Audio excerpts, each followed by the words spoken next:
We really didn't gain a lot of points last time at all, did we? That's okay.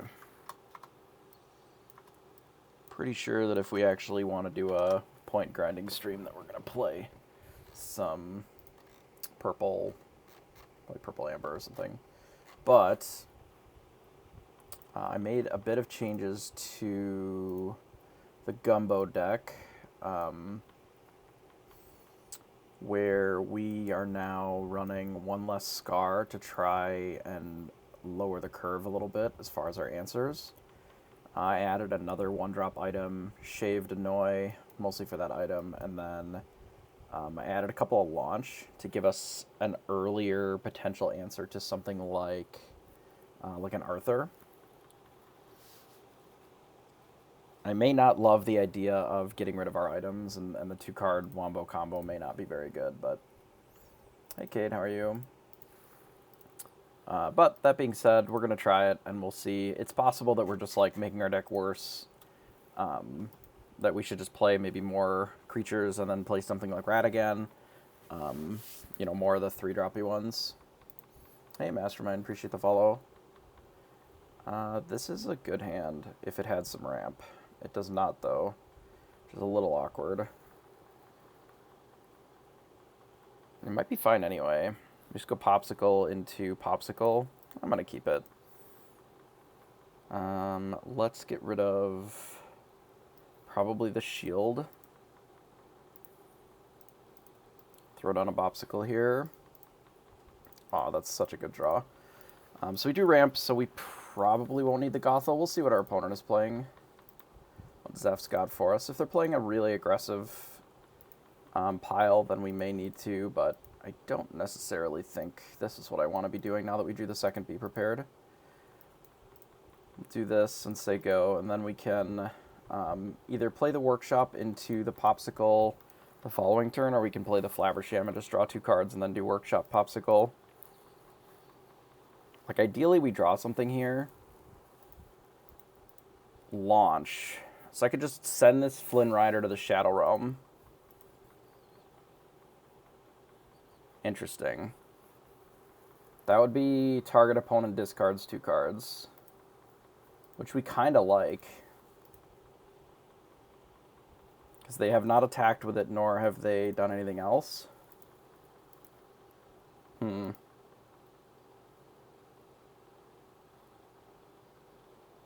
No, I don't think I can do that because we have so few items to work with. I wonder if I play the Flaversham. Yeah, I think let's do that. Let's play the Flaversham.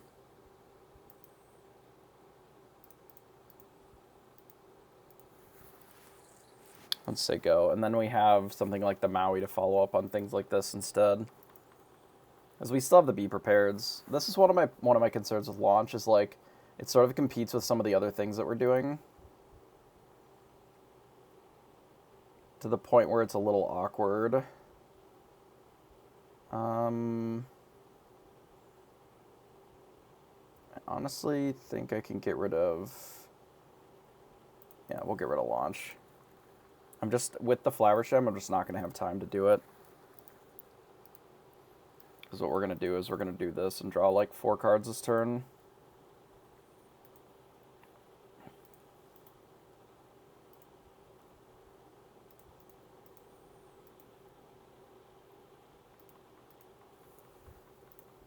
Wish I didn't have to get rid of that other Pawpsicle. It's a little unfortunate. Maybe the launches should just be let it go, and then we just sometimes have a spell that ramps our opponent, but it is inkable. You have forgotten me. You can get rid of Judy, and we can get rid of, I guess, a Maui here. Kind of hate that they're both inkables. Maybe I should have gotten rid of the Tremaine. But I was thinking that I could just, like, Tremaine and make him sack his thing this turn.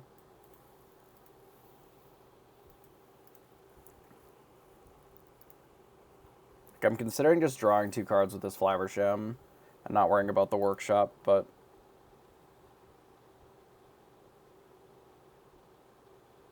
Actually, since I have the other workshop in hand, I think this is fine. It gives me more wiggle room to work with as far as if they make us discard some more.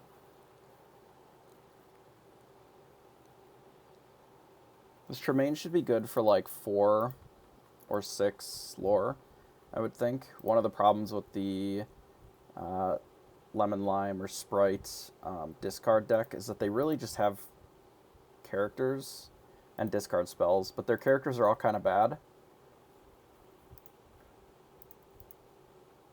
for the most part, and they just like make you discard cards, but it's not particularly threatening overall. Let's do this. We'll quest. I think we use this just to draw 2 cards again. So I'd like to play my Tamatoa next turn if possible.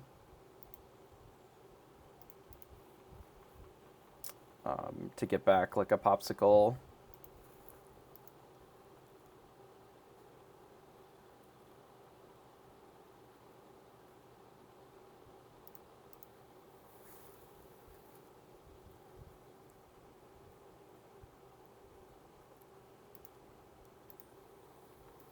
Let's spin this. Wish I could play the Pawpsicle this turn, but it's fine that I can't. Do this. We'll get a Pawpsicle. I think we just bash. We'll use this as a discard. Honestly, if they make us discard 2, we'll probably get rid of these. And we'll keep the Pawpsicle.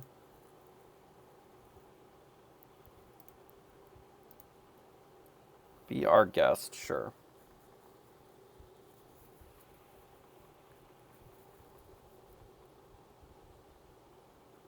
And there's a Flynn Rider. Pawpsicle. Concede. Fair enough. GG. It's going to be rough. When you can outdraw the discard deck, it's kind of hard for them to bounce back from that. So that's sort of a negative on Smash there. Though I guess if it was an Arthur that we were killing, we probably would have been pretty happy. So there's something to be said for that. We could maybe keep Judy. We have 2 Inkables. We can send those 3 back. That's fine. Okay, this is fine. Zephyr again. Alright, let's get rid of Tamatoa. It's Pawpsicle. We won the draw, which is really important here, assuming that they're still on the discard. They are maybe still, I guess, with the Cindy. That doesn't really give us a lot of information. We could play Gothel to try and interact with what they're doing. I don't think that matters that much. I think I'd rather ramp and try to get the workshop down.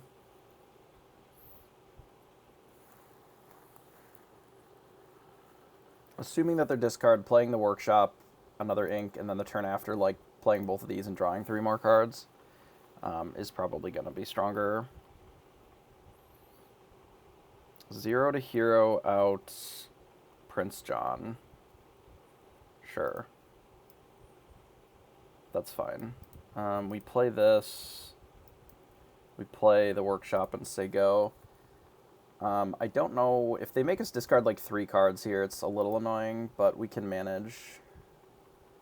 Hey, Ghost. Thanks for the follow. Hey, dude. Appreciate the raid. If any of you are not already following them, certainly check them out. Is it this? It is. Nice. Blitzkrieg, appreciate the follow as well. Hope everybody's doing well. Alright, we need to draw a lot of cards this turn. Draw cards. We can ink a Gumbo. I guess we can play a Gumbo here, given our curve, and then just say go. And we'll try to hold on to this Be Prepared as long as we can. They might make us discard like 30 cards here. We'll get rid of a Scar and a Maui. Hopefully we don't have to discard too much here. That is a good draw. I think we play it and draw a card, and then we'll ink the Tamatoa, play the shield and draw a card, and then say go.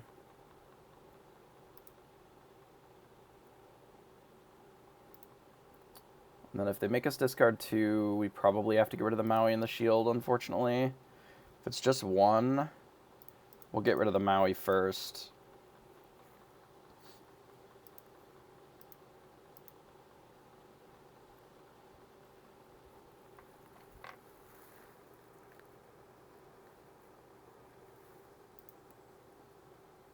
See what they play. Hopefully it's something to the board. It was not. So given what we drew, we're going to have to draw some cards here. Pabby into a Maleficent. I think we can get rid of the Maleficent here. And then just say go. And then our intention is to probably be prepared next turn. We have 2 cards that we can in theory discard that we don't really care that much about.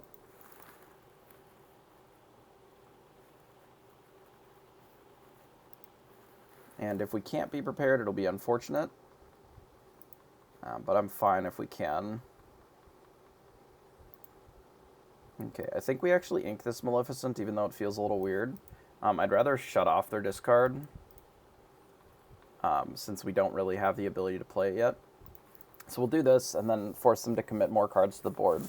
And then if we draw any item, can cycle us back into more cards, or if we draw Hiram, it can get us in a pretty good spot as well, or more board wipes as well. Alright, so let's do this, draw some cards. Into another workshop, sure. We'll get rid of the Noi and say go, I guess. Alright, we'll see if we can recover from this. Having this in play, the Flaversham is very nice. As long as they don't Prince John it, this gives us the ability to hopefully catch up on board here. So obviously we're going to need to wipe what they're doing pretty quickly here. So as far as I know, we should still have 3 of our Be Prepareds in there. I don't really care that much about the Pawpsicle, so we can afford to draw first. So we have Scar.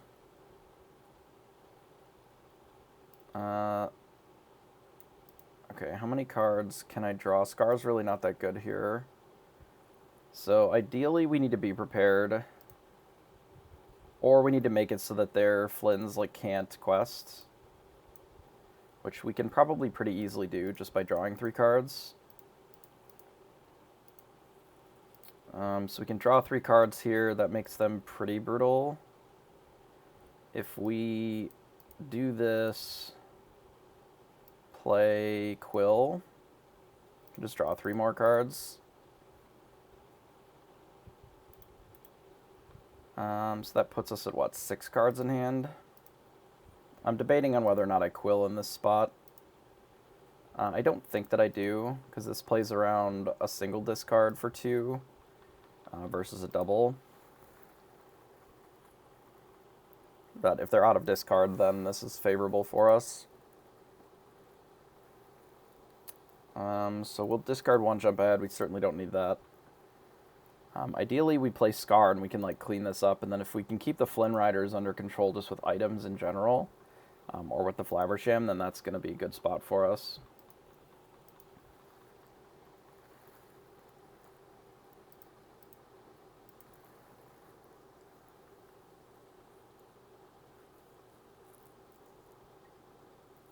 And if they can make us discard 2 here, it's a big problem. Because then we're on have to kill everything every turn forever for the rest of the game. Keeping an action would be good versus Lucifer, that's true. We haven't had that many actions, but that is something to note for the one jump ahead. Frommy TV, appreciate the follow.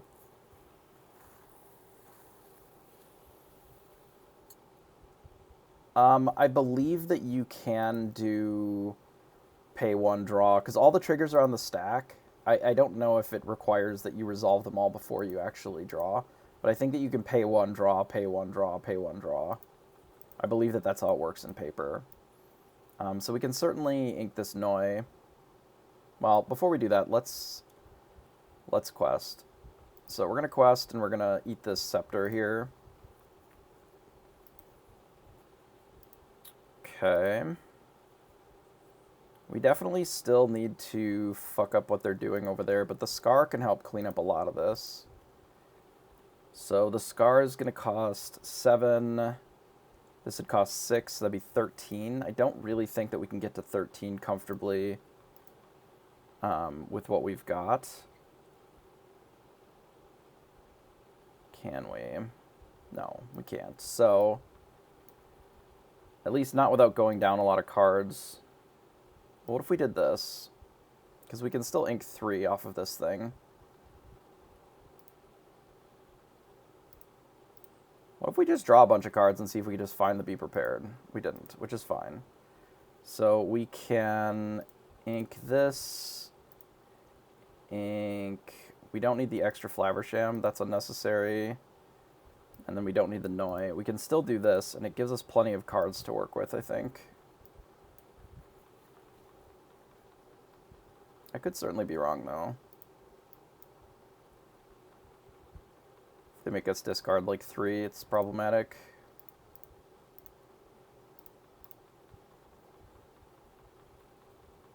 I guess they need to make us discard 4 cards here, and then they just kill us. They are battling Flaversham. Sure, that's fine. Can they kill Flaversham from here? No, but they can play stuff. That's fine. Okay, so we found our Be Prepared. Let's do this so that we can draw 2. Let's Be Prepared. Let's play Tamatoa. Grab a Pawpsicle. Play a Pawpsicle. Draw a bunch of cards. And then we can ink some stuff. We don't need this.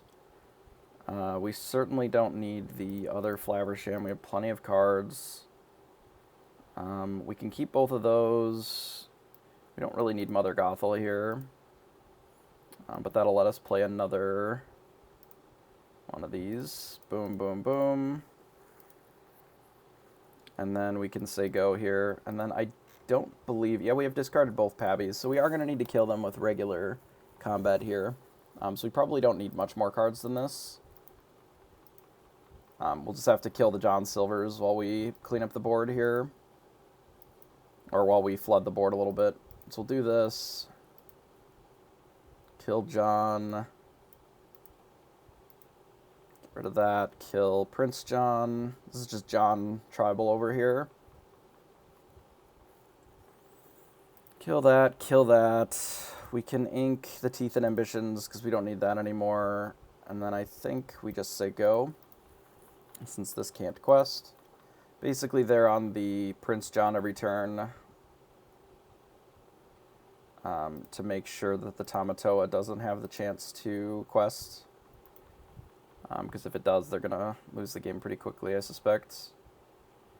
Let's play this. We don't really need to draw that many cards, though, so let's just not.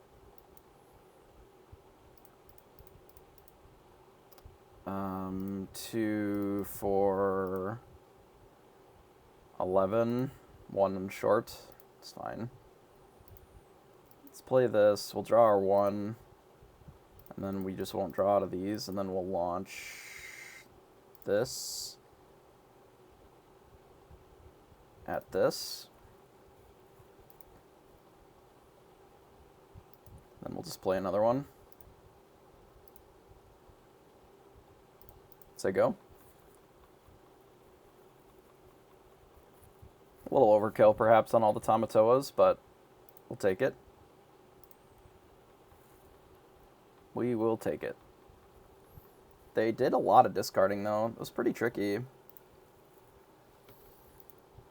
I think that maybe is the weak point of that flavor, like that color of the discard. Thanks, kid. Basically, it can't really get the like the board presence that some of the other colors of the discard have. And they don't really have much removal, so they're just playing like a bunch of mopey guys a lot of times. This is a pretty good hand. We don't need this many quills, but we can ink one. I'll keep it.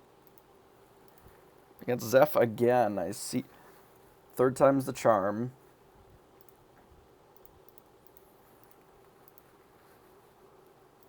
I'm debating whether or not I play this Noi. Could use it to just cack the Cinderella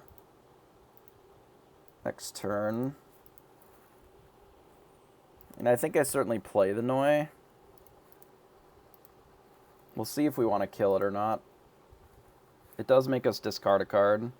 We're certainly running out the workshops, more so than the quill.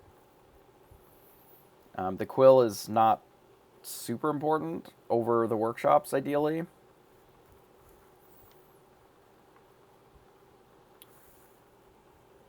Silith and Axel, appreciate the follows. That's a lot of Maximuses.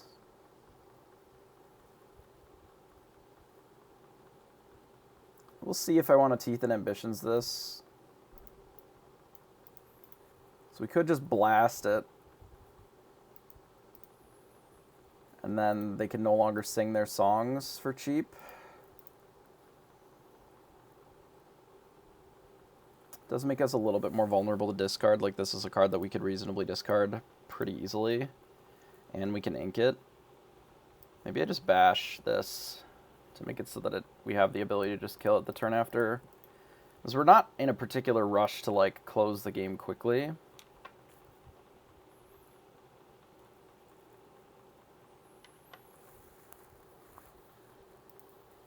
It does keep it back, which is nice. Let's do this and just get rid of it.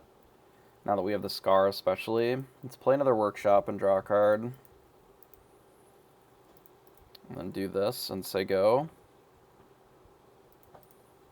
If I get another ink, I'll probably just run out another Workshop, honestly. Here comes Dad Blast. No. Oh, second Prince John. Ugh.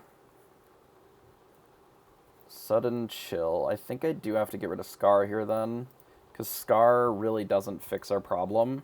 And we need to make sure that we have inkables so that we can Workshop. We will be able to kill this Cinderella, which is nice.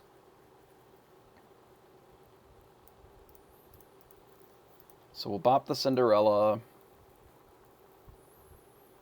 I'd like to draw a lot of cards here if we can. I'd also like to get more ink eventually, so I think we have to ink the Gumbo pot.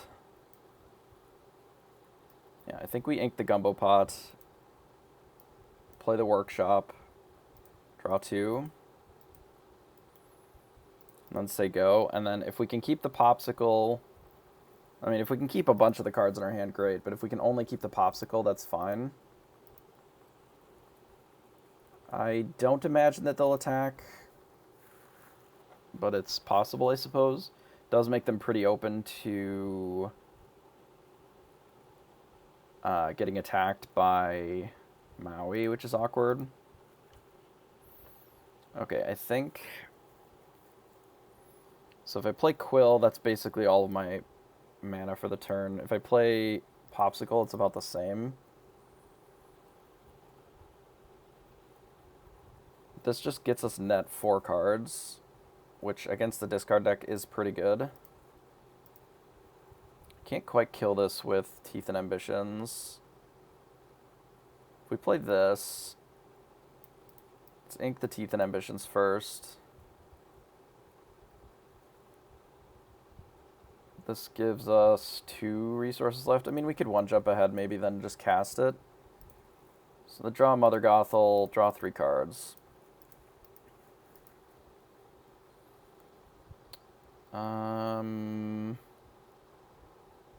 You know, honestly, we could do this. And then just do this and draw 2 cards. Nah, that doesn't make sense. You can play one of these and put pressure on the Daisy Duck. That is fine. Because then this, if it quests, we actually have something that can challenge it on board. So it's not free anymore. Dad Blast. So we get rid of Maleficent and Flaversham, I think. Maybe Maleficent and Gothel. So we could still easily run out Flaversham next turn. We do this into Flaversham and then just draw like 10 cards. Similar to what our opponent is doing. Man, we really need to get this Quill down. This is 4...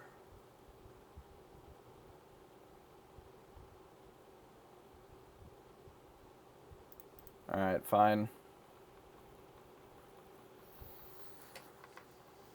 We're going to have a lot of cards for them to discard us with, that's for sure.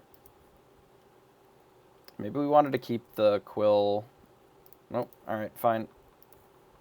So be it. Hopefully they don't draw another one of those. We would really like to keep this, this Pawpsicle. They opt to protect with a Simba.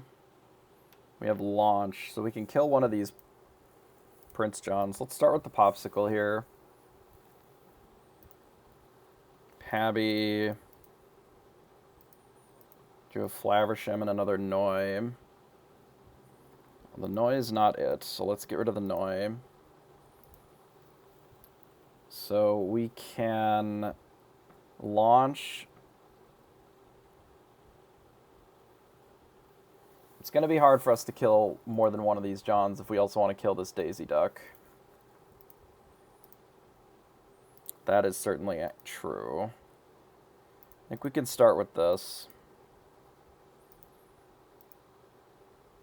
So we're going to heal that either way.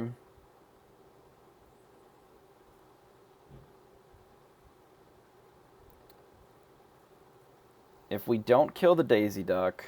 I mean, I don't really care if they draw cards at this point. The Prince John really doesn't do anything for them.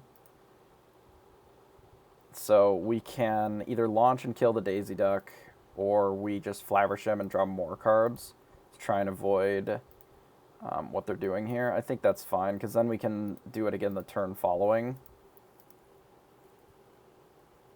Like, we can do this, we can bash here. And then I think we hold the 1 jump ahead, which means that we just quest. And then say go. Because then whether we keep the Tamatoa, or if we keep like the Shield of Virtue just to draw a bunch of cards, I think it's fine.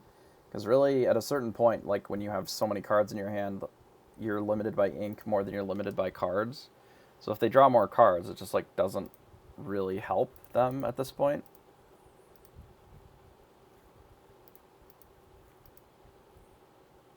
Again, it could have been nice to keep the action, but we do have another action in launch. And that is certainly our worst one in this spot. Draw 3 cards. Daisy. Pabby's not really it in this particular game. It's difficult to get enough cards to be able to take advantage of Pabby in this matchup.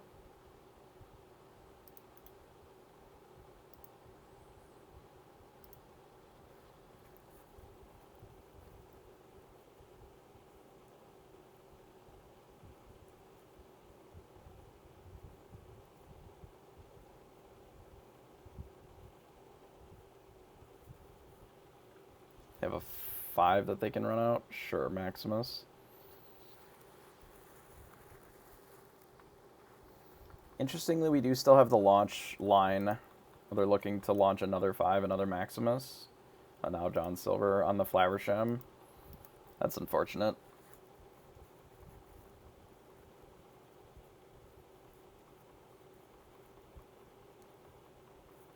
I literally have no idea how much ink that they have, which is not ideal, but...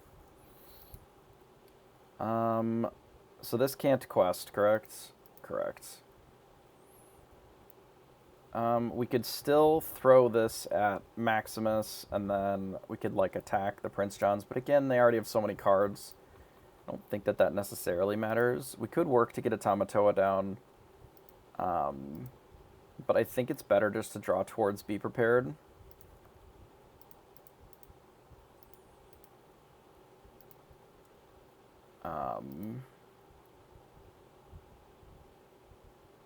And then just Be Prepared the turn following.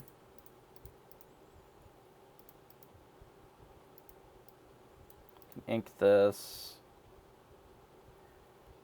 And then I guess because we have this, we can...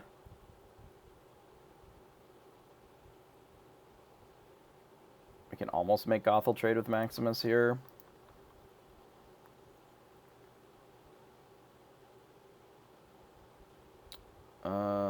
It's not quite there, so I guess I don't even care. I can't quest with that at all. Okay, that's fine. Sure. Oh, I must act with my reckless character. Whatever, sure. Then I should have killed this. I'm just bad. It's fine. It's fine. We're likely gonna have to be prepared anyway. Unless they can make us discard 7 cards this turn, we should be able to shut the door on what they're doing, and then it comes down to what their follow-up play is, and if we're able to be prepared after that. And maybe they draw like 30 cards here, and that's fine. So we dump Lady Tremaine.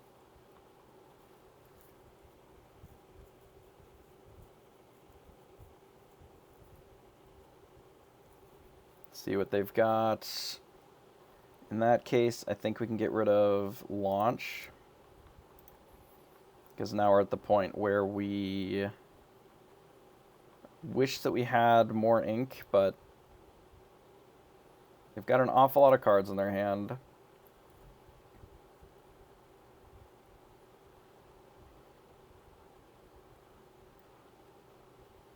The fact that we're only going to be able to do one thing a turn is really unfortunate.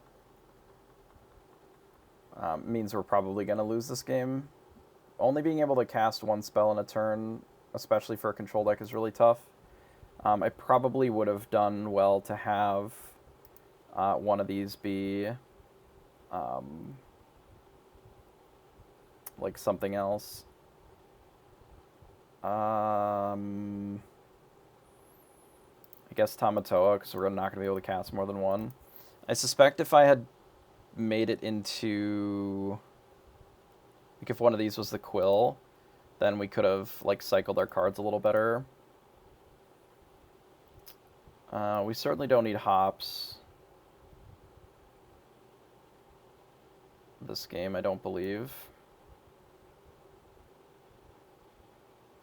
Wish I had one more ink, though.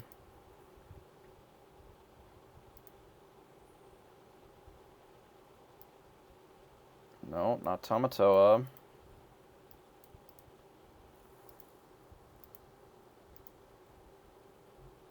I feel like I have to keep the hops in hand to see if we don't get double dad blasted this turn. Perhaps they'll just reload their hand.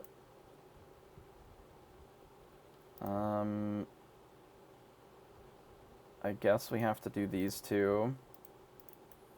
I mean, if we get double dad blasted here, yeah, we're pretty dead. I mean, they don't really have the ability to play much to the board. I guess this is just lethal to us a lot of the time. Okay.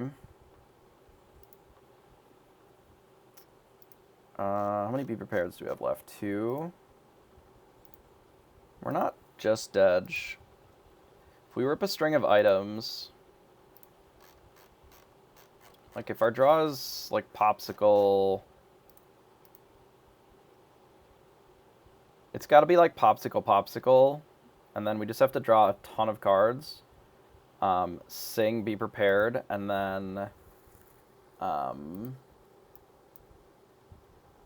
hope that that's good enough.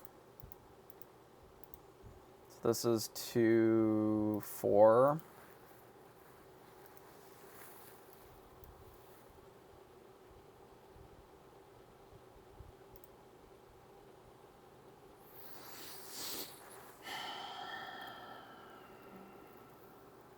We can't kill all of them. And if we use launch, we're dead to the Flynn Rider shift, so we have to dig. Unfortunately. Yeah, I think these should just be let it go now that I'm playing it, because we can't really ever sing them in these spots. Be prep. No. Okay.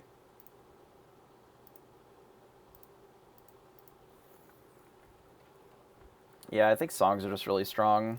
It's possible that because of that, that makes more sense to have this be let it go. Even though you can do this earlier against like an Arthur or something, the launch just... I wanted to test it because I hadn't played launches at all.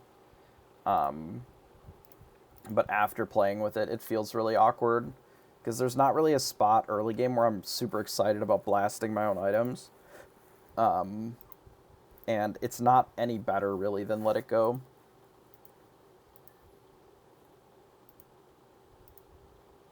So it is what it is.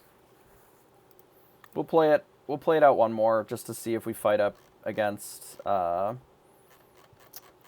Amethyst deck, because that's ideally where you would want it, but I suspect that those two cards can be Let It Go, and then we can potentially shave an inkable somewhere for a different non-inkable card. Or we can just stay with a little bit higher inkable count. Is also possible. I haven't missed the extra Scar, so 2 Scars might be fine in this meta. Once you go to more Steel Song in the metagame,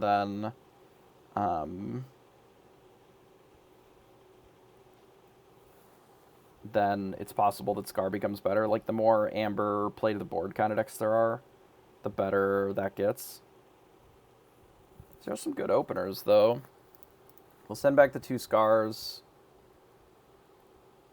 I can keep the other Quill, because we can always send it back to... Get somebody else, okay.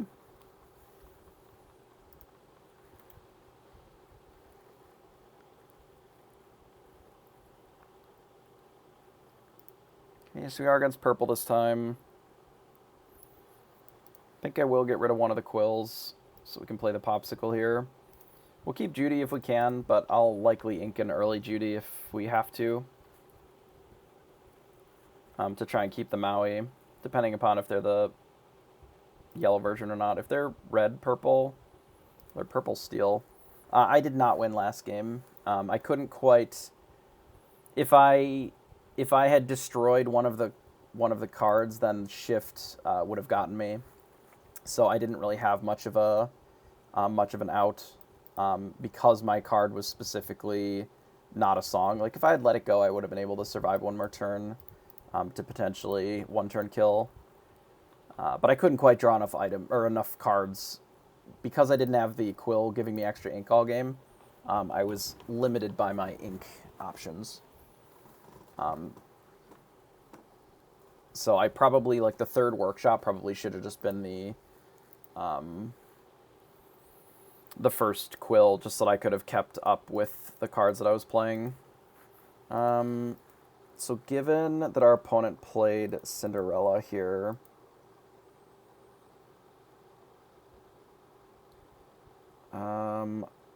I think we get rid of this. Do I play the Workshop? No, I think I play the Flaversham. And say go. I don't know what the Steel deck brings. I haven't really played against this matchup much. I suspect it's not a ton that's great against what we're doing, so not too worried about it. I can't imagine that it's that much more than what this purple side of this deck normally does. Do we want to leave this in play for a turn? I feel like I should get down to Maui this turn.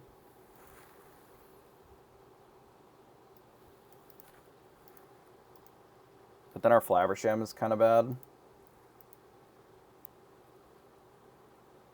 The alternative is that we play like the workshop into the Pawpsicle, draw 2. And we could do this like next turn.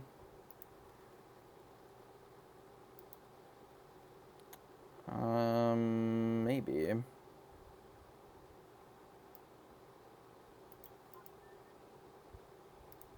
And they're not that aggressive here.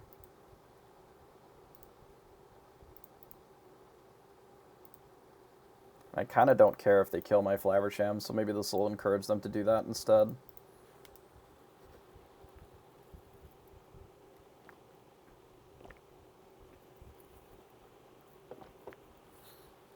And if they beast my workshop, then they beast my workshop. That's fine.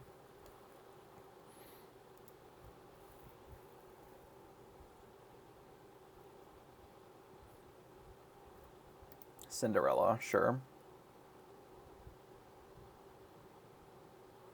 This was one of the things that I was concerned about, especially since I cut the apple from the deck. But it's not that big of a deal. We just have to find an answer for it sooner than later.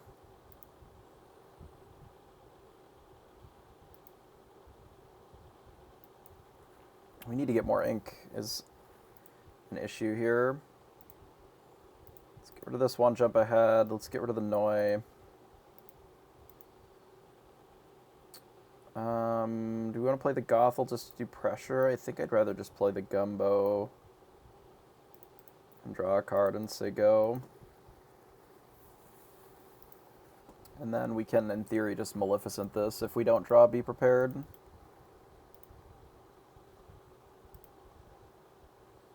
They just draw a bunch of cards. Pretty good. Well, they sang with both of them, so then they still have... This, I think, is my least favorite thing about Pixelborn right now, admittedly, which is that I have no idea how much ink that they have after whatever they did. It gives me, like, very little information, which is fine. I mean, you don't need to know this information, but it, like, is a little awkward because they have 4 ink left still. So we could quite use a Be Prepared here. Yeah, that'll do.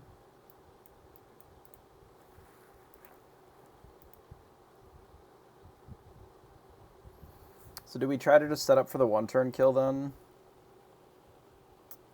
Probably. So we won't need this necessarily. And we don't need this either.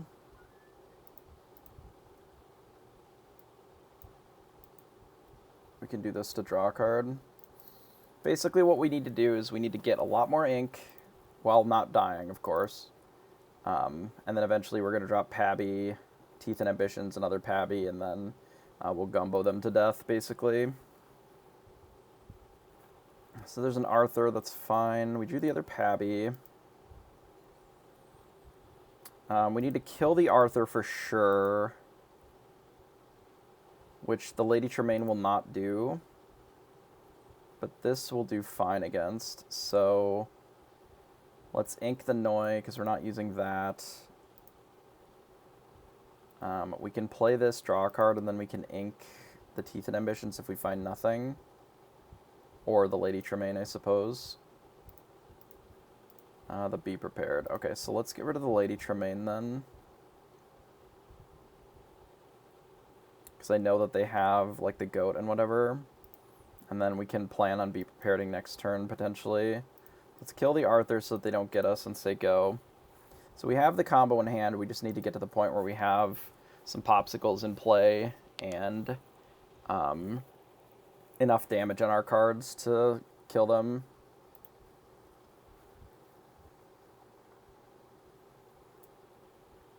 Which essentially just means drawing more cards. Hopefully we find something that allows us to draw some cards. That doesn't do it, unfortunately, but we can kill this. We can limit the amount that we need to Pabby by getting some damage on our cards as well. If we quest and then hit this, Or if we quest and we just hit this with Maui, maybe that's fine. I'd rather ink Maui, ideally. I don't think we'd be prepared this turn. Maybe we do. No, I think we can save it. Let's just bash here.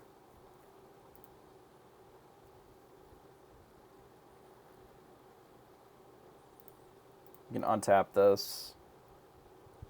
Let's just ink Maui and say go.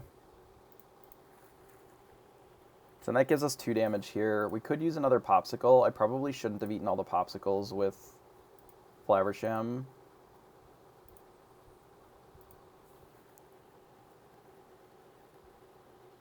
Since we need to do so much with our 1-turn kill here. It might be okay.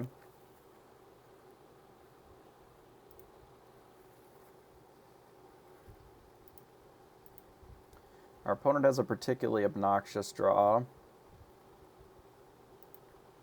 So we're likely going to need to Wrath this then. Draw card would be very, very powerful this next turn here. Instead we drew Annoy.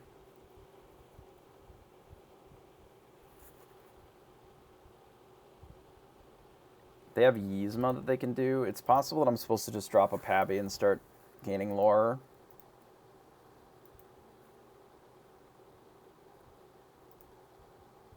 Rather than Wrathing.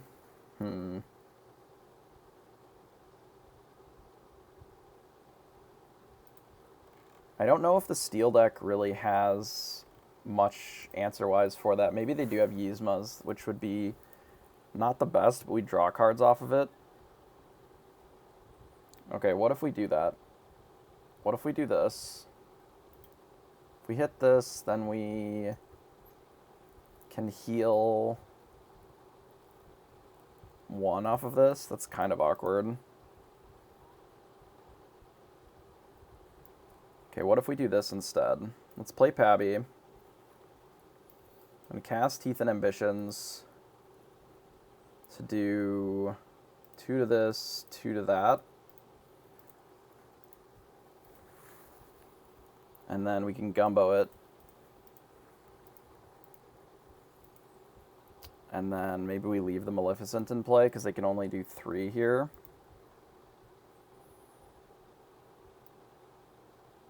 We can play the Noi. That'll get us a little closer.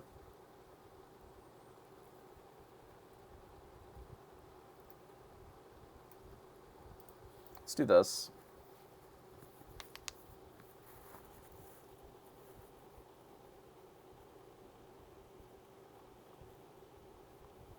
Outside of Yzma, I don't think that there's anything that removes our Pabby. And all that does is shuffle it back in and draw us cards. It shuffles it in and we draw 2 cards off of it. Because they would have to do 3 swords. Which I don't think is enough. I mean, they could just double goat us here and then we die. Okay, so they swords, swords. Okay, that's fine. We have a Pawpsicle that we can grab. God, we're a little short. We're like 1 short. Oh, that sucks. It's fine, actually. We can play the Tamatoa. Get Pawpsicle here. We can play the Pawpsicle. Draw a card. Draw a card. Ooh, there's a Gothel. If I play the Gothel, then we can't untap the Pabby. But maybe that's fine. We can ink the Shield of Virtue here. We don't need the Shield of Virtue. I don't think that we need the Be Prepared now either.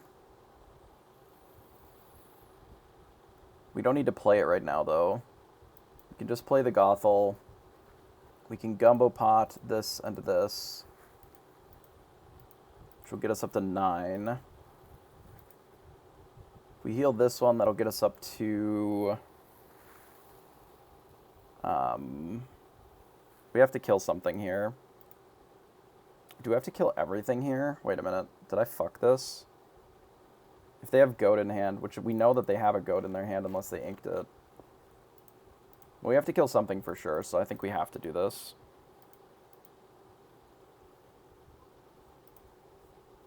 Puts us to 11. And then I guess we bash the Maleficent.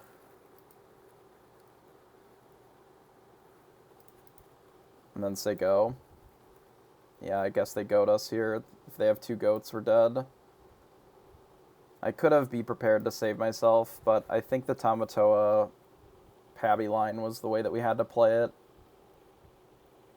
Yeah, I cost myself that game. It's unfortunate. Such is life. Such is life. Played bad, got punished. I needed to just board wipe there instead of playing the Tamatoa. In fact, I could have, in theory, just board wiped the turn previously instead of trying to do this weird half Pabby shit. But such is life. Okay, so let me go back to the this deck here. I don't like the launches at all. I never really felt like I wanted to use it at all. I think I'd rather put, like, Let It Go in that spot. And then that means that we have a little bit more inkable cards, which I think is reasonable. Which means that we don't need the Scepter anymore. And then we can go back to the Poisoned Apple. Yeah, if launch was inkable, I think it would have been a lot better, but launch being uninkable is just really very, very mid. I can agree with that, absolutely. Just the fact that we can get stuck with a weird, like, uninkable draw kind of blows. Okay, we don't need the Pabby or the hops right away. There's a lot of Noi. Can't imagine that we need that many. Okay, that's fine. Let's see what they're on. We're on the draw again.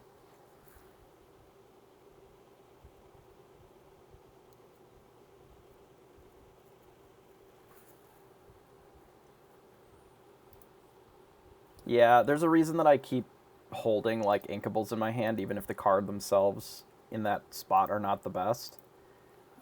It's because you have to make sure that you have enough inkables to at least play the game.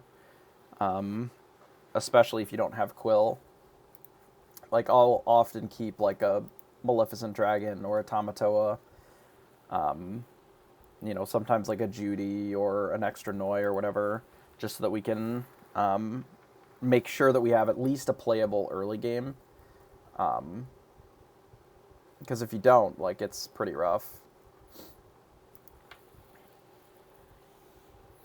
Not that every single card needs to be amazing, but if you can't play at all, like, then there's literally no hope.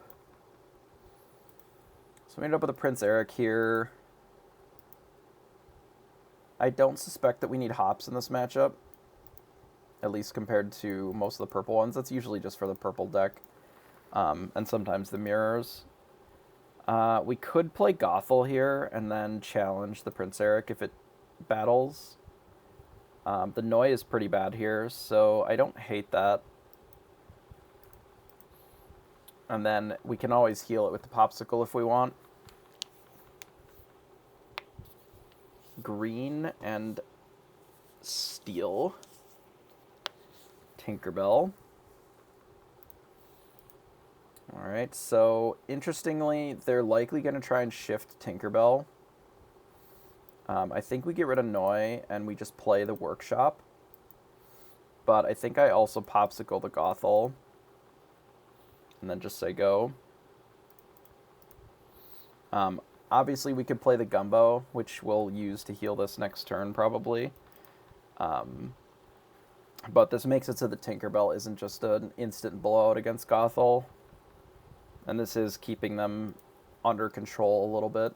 At least the Prince Eric. And as long as we can use this just to buy time, we'll eventually be able to blow up a big Tink if that's what they've got. Yep, here's the big Tink. Are they going to play swords and just really get us? They could wheel too, I suppose, which would be not ideal. Let the storm rage on. Well, I didn't play around every single card in the game, I guess. We've been blown out. Such is life. Let's get rid of Noi. Let's play this other workshop. Draw a card. Say go. Not having any ramp here is a little unfortunate. This Tinkerbell's going to get in for like 10. Between the Tinkerbell and the Eric. I may even very well run out this Lady Tremaine just to do something about the board. It'll get the Prince Eric, but it'll at least give us a 3-4 to challenge. Yeah, let's draw some cards. There's our Maui, so we can run that out next turn instead. To deal with the beast, I guess, assuming that it attacks. And then in 2 turns, we will be prepared, and then we can follow that up with like a Lady Tremaine. I don't think we're in a bad spot here. Just a little bit of ramp would have been nice.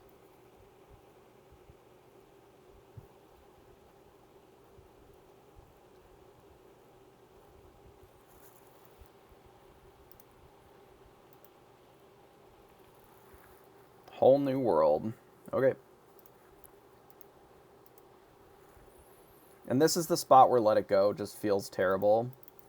Because if your opponent is on wheels, you really don't want to be hitting them with Be Prepared if you don't have to. So this is a pretty awkward spot now because we don't have that. And I really don't want to be doing Let It Go. Like, I don't care if they draw extra cards with the Beast. But we really need to, like, be developing our own board a lot more instead of doing that. The noise is still bad. So this must be the mill deck playing, like, 60 cards.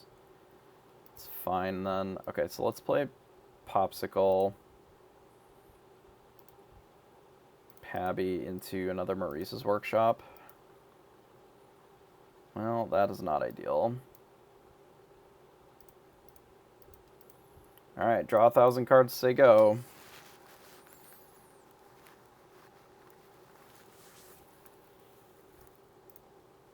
Unfortunate run out there.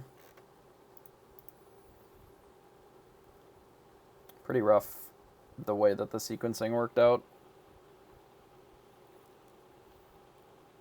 You can definitely tell this deck can struggle sometimes if it doesn't have ramp. Because what your opponents are doing are just generally better than what you're doing before you can actually answer it. I don't think Scar on its own can clean up this board. Might be able to. 1, 2, so it'd be 3 damage. We'll just Be Prepared them instead if we draw it. Okay, so looking at this damage, this is 1, 2, 3. We heal this Beast, Tinkerbell, so we can Scar and kill the whole board. Minus whatever they play. With the Gumbo and the Pawpsicle.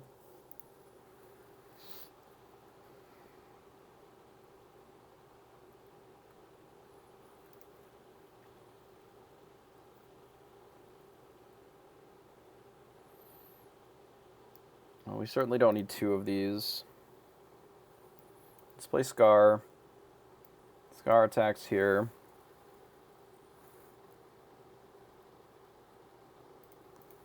Do we even need to Pawpsicle it? Yeah, we do. We don't need to Gumbo it, though. Alright, bash here. Bash here.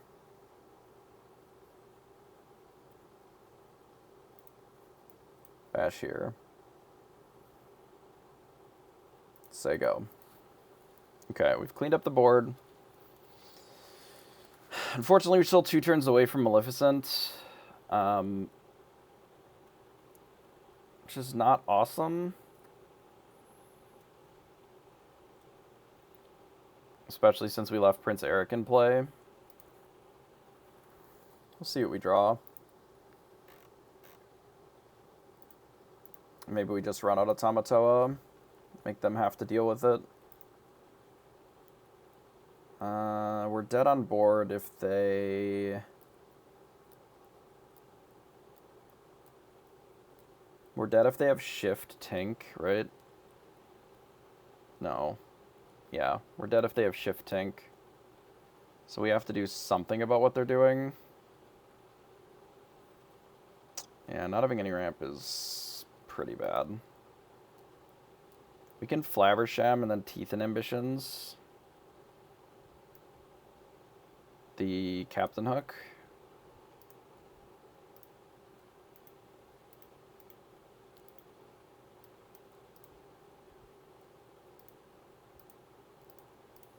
Like so. Like, I literally don't know when we're gonna have time for this fucking Quill. I can play this and draw a card, I guess. And say go. This Let It Go still feels pretty awkward. I guess if we have, like, Maui and stuff, it's better, but we lost our Maui to the thing. Let the Storm Rage on, sure.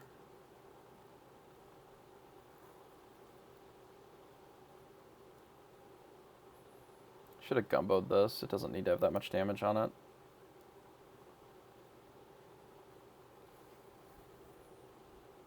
So we definitely need to wipe the board again.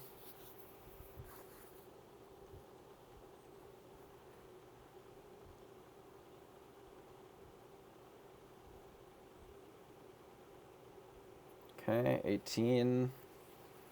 If I were them, I probably wouldn't commit much more to the board. Do it again. Sure. Guess that sets them up to Whole New World the turn after if they want.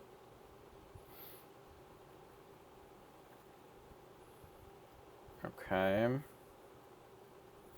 that does limit our options to drawing the Be Prepared off the top like we did.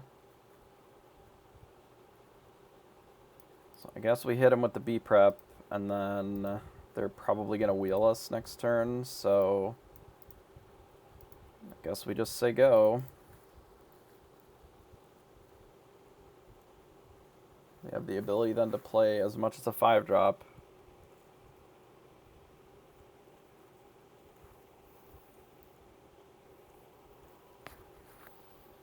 I'm going to have to look and see what I actually have to win yet. I don't know if I have another Tamatoa. I know I inked one earlier.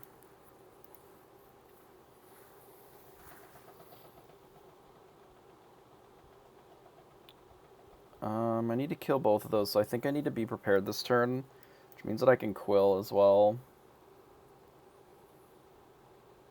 And I can draw one card. Yeah. Okay, there's my Tamatoa. Can get rid of this. Can ink one, jump ahead, Be Prepared. Say go. Ideally, we have a turn where they, like, run out one 6-drop or something and nothing else. Whole New World, Whole New World. Yeah, they're gonna mill us this game, I think. If they play that...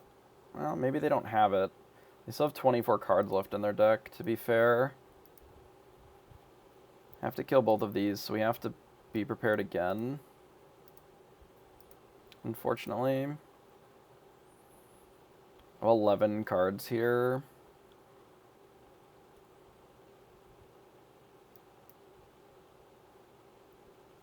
I can draw one.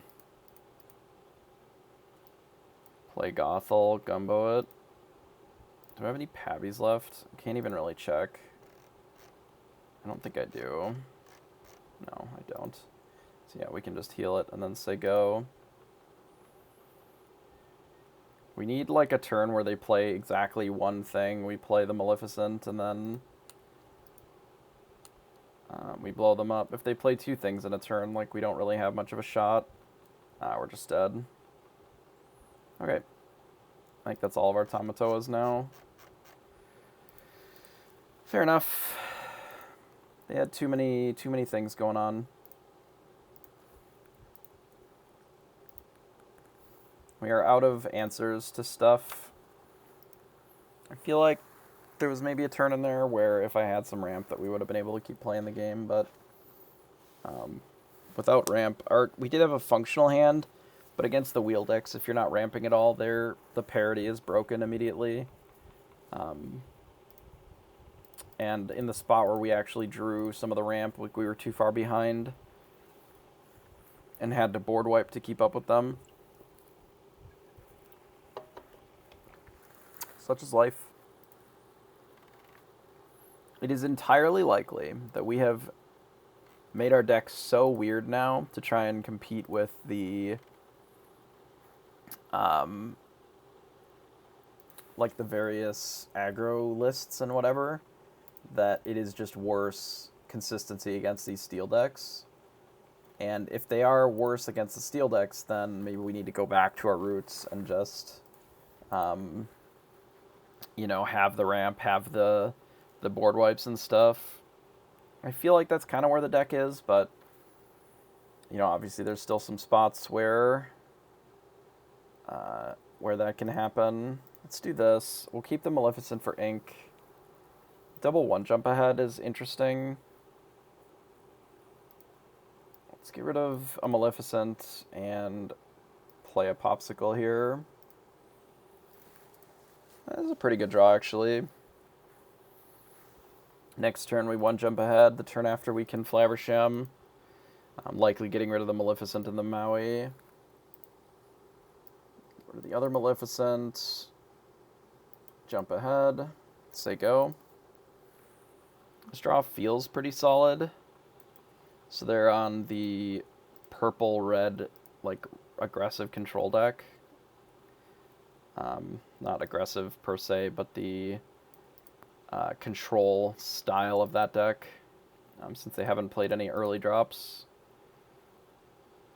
Say go. I'd ideally like to keep the Gumbo, and I will sack the shield first for the Flaversham to draw cards.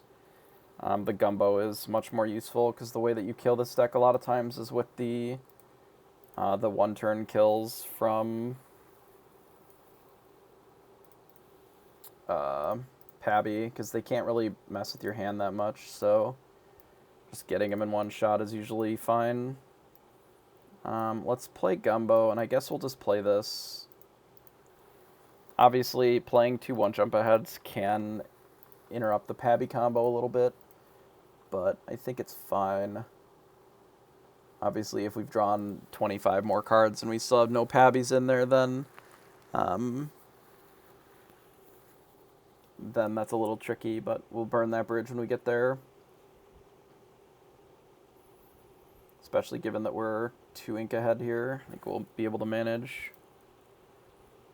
I guess we're sacking this other Gumbo pot.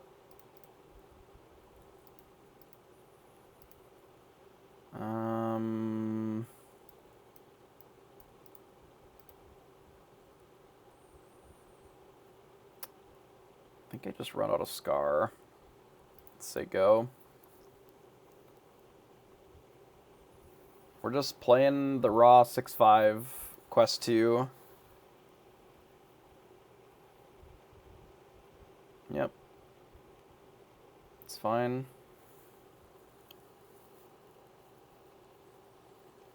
Also stops them from questing here. And we are not necessarily forced to smash into it either. I think we're binning Gothel here. We're just going to play the Tamatoa. Get back a Pawpsicle and say go. Yeah, we can just say go. Don't really need to worry about this Maui that much. I'd just rather have this going on. And then we can get some of these other items back. The other Gumbo pot and the Pawpsicle come down. Can probably play the Pawpsicle in the Gumbo pot. We'll have to see what we draw. Workshop would be ideal. Just that we can get a little bit more card velocity going. But we may be setting them up to the point where they're going to have to Like Tremaine, we get to sack the Scar, we get to still rumble with the Tamatoa. Eventually we're going to get into the territory where, like, Be Prepared is just going to keep the board relatively clean. Again, because we have so much more ink than them, we can leverage the Maleficent pretty favorably.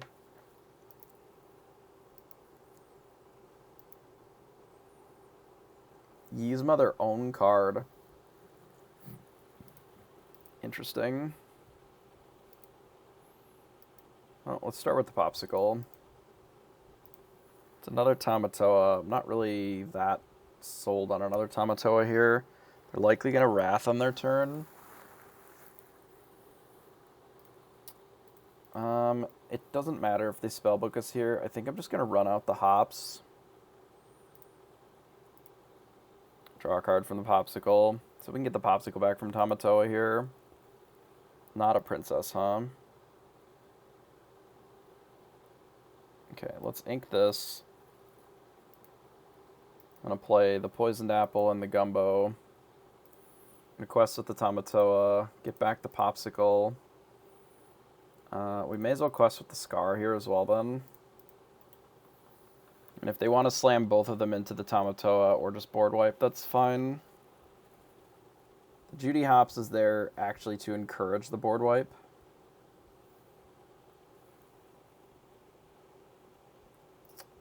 Not all of the ramp cards are face down. Some of them are face up, but if it's face down, it allows you to ink the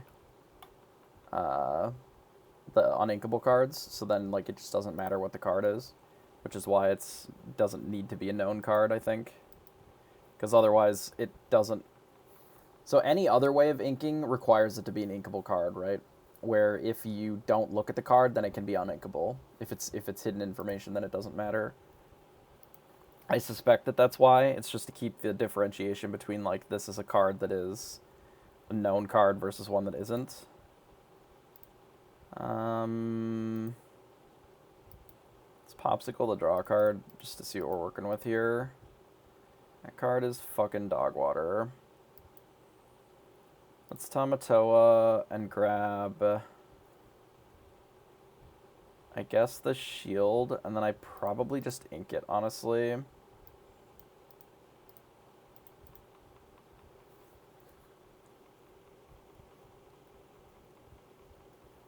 It's fine.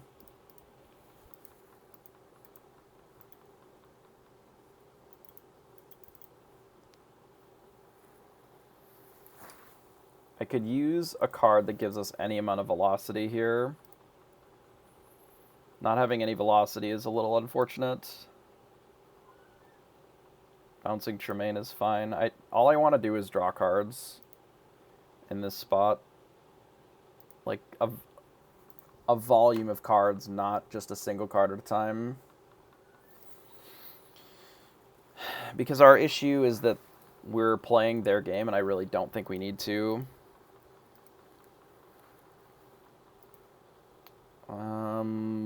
Do I turn a Tamatoa into +1 card? This doesn't feel that strong.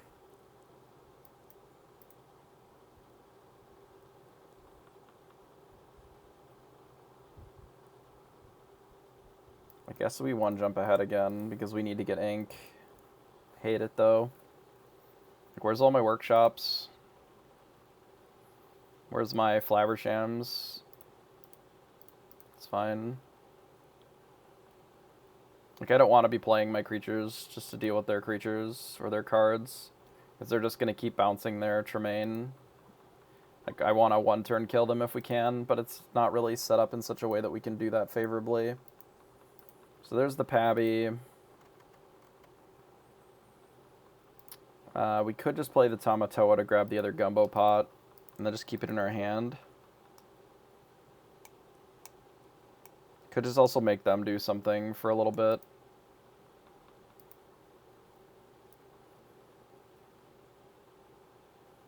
I hate it. Fine.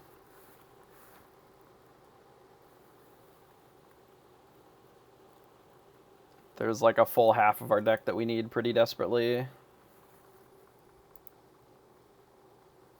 That allows us to get any sort of value off of our cards, other than just a 1-for-1.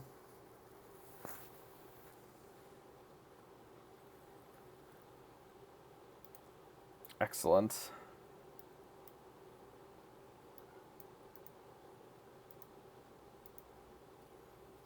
We've done it.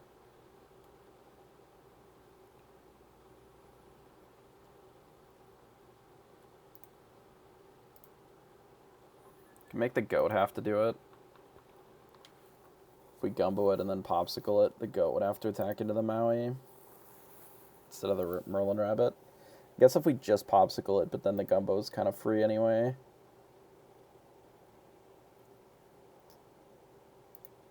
Well,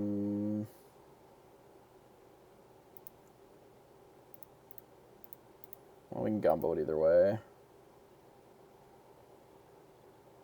It doesn't matter if they Merlin it or... It doesn't matter which one they slam into it. I don't really care. I'd rather have this just in case we draw the Flaversham. Hard to beat the control mirror when we're drawing 0 extra cards, you know?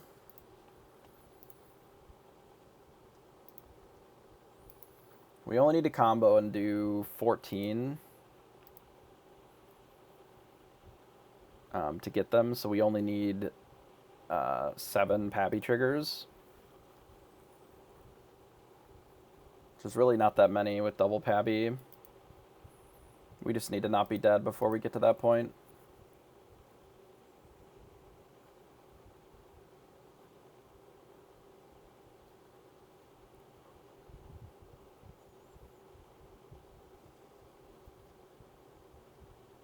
Oh god, they have a spell book. So both of our Judys are gone already.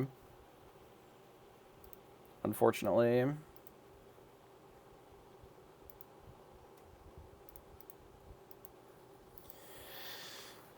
Okay, so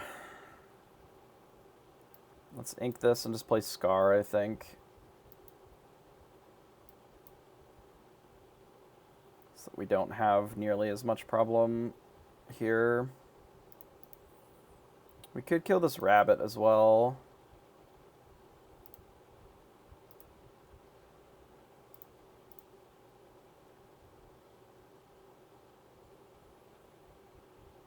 Kill it and leave them nothing, but I'd rather them have to play something. To deal with the Scar. Guess we Gumbo it as well.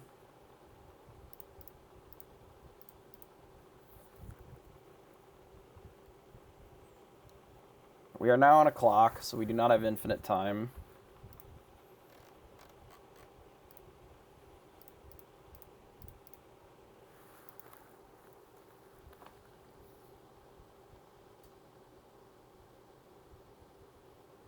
And we absolutely need to be drawing more cards. So we'll have to navigate a way to do that. There's a Teeth and Ambitions, which is pretty good.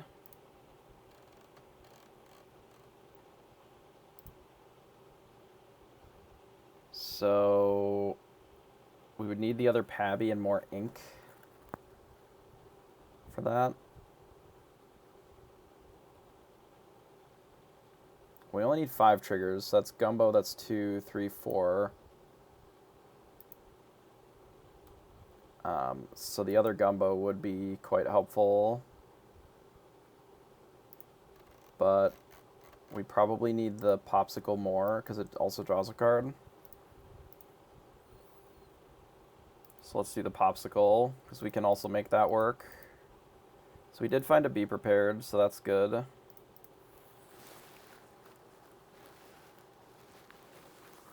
Again, this is all relying on us finding a second Pabby.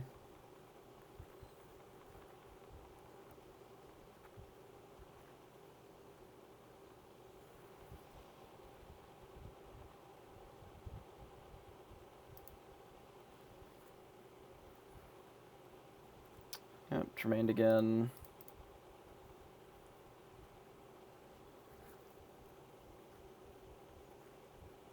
Go to 12. So we can Be Prep them for 2 turns in a row.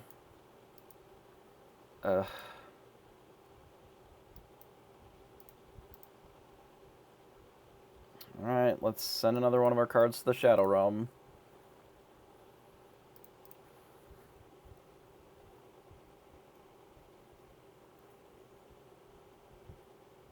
13.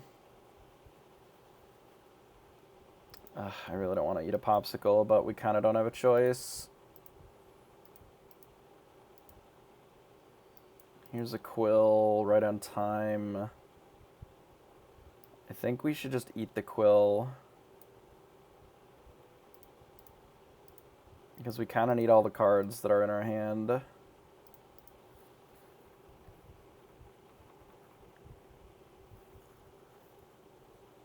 $14, be prepared.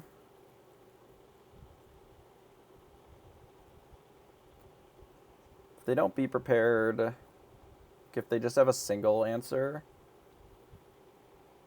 then we can play the other Quill and attack and draw, but the be prepared makes the most sense here. Then they'll play a rabbit or a goat. Goat's probably worse. There's another Teeth and Ambitions, which is not it.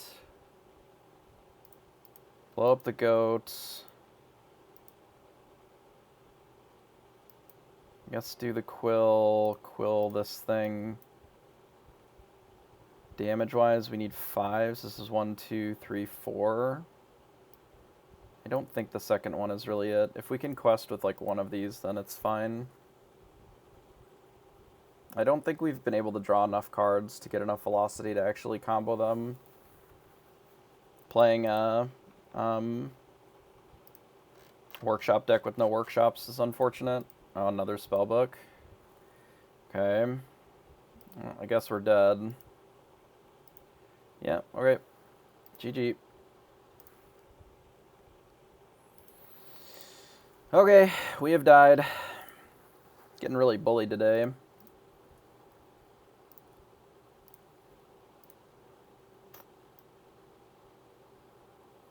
Getting kind of bullied today.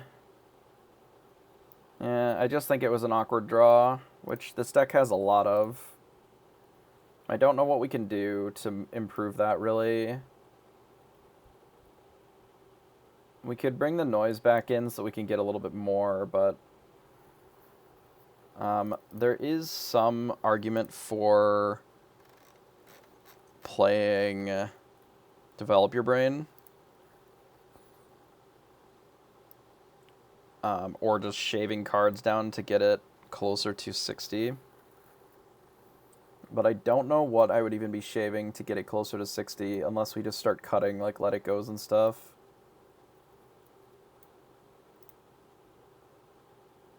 And that's possible. That is very possible. So our record today is, like, 4-2 or something. Or 2-4. Pretty brutal. Pretty brutal. I do think that we, with even just a single workshop, probably are fine there. But when you're Tamatoing just to draw like one card, it does feel a little medium, I suppose. We'll see what our opponent is doing. This is some game against some of the more aggressive draws.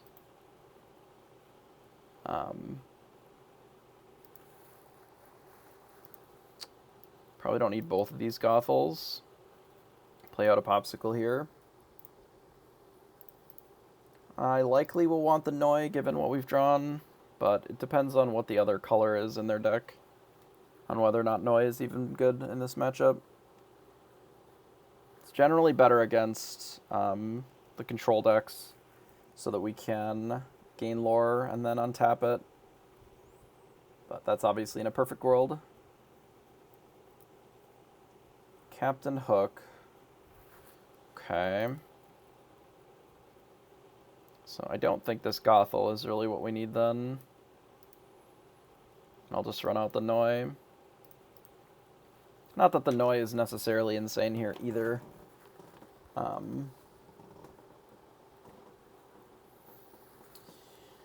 But it is a card that lives a lot of the time, and we're probably going to be quilling. They blew up a Pawpsicle. Okay. That is the old 0 for 1, I guess. That's fine. Get rid of this. We'll play the Quill.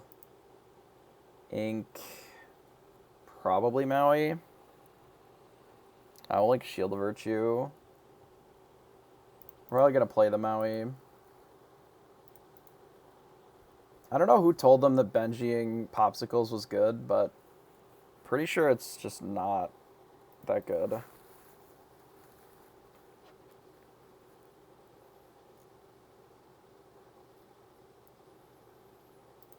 Friends on the other side. Sang.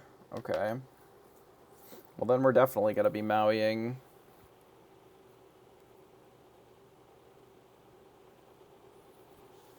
I was reading some online thoughts where Benji plus in most of the decks is just like the business. And I don't really see it. Like Benji against a lot of decks is very favorable, and I'm not 100% sure that that's the case. So we can just like bash here. Bash here.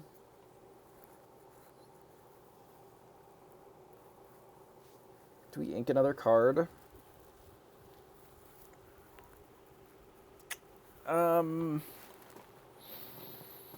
No, I think I want all those cards.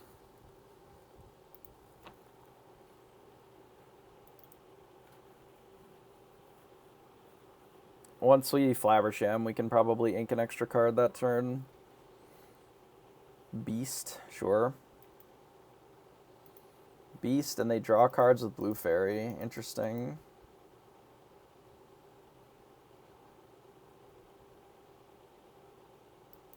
Alright, let's start with Flaversham here on the Pawpsicle. Poisoned Apple. That'll be useful. Probably not this turn. We could use it to kill the beast next turn if we want. Maybe. Let's see what we draw.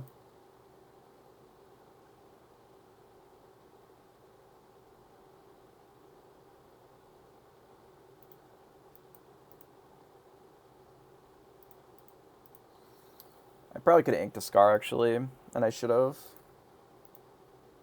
That was a mistake.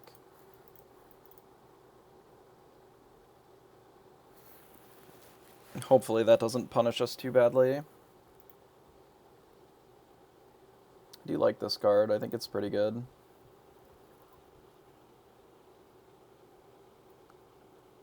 I suspect it was maybe an error to play this Noi instead of just inking it or whatever. I thought they were on a different deck than they are.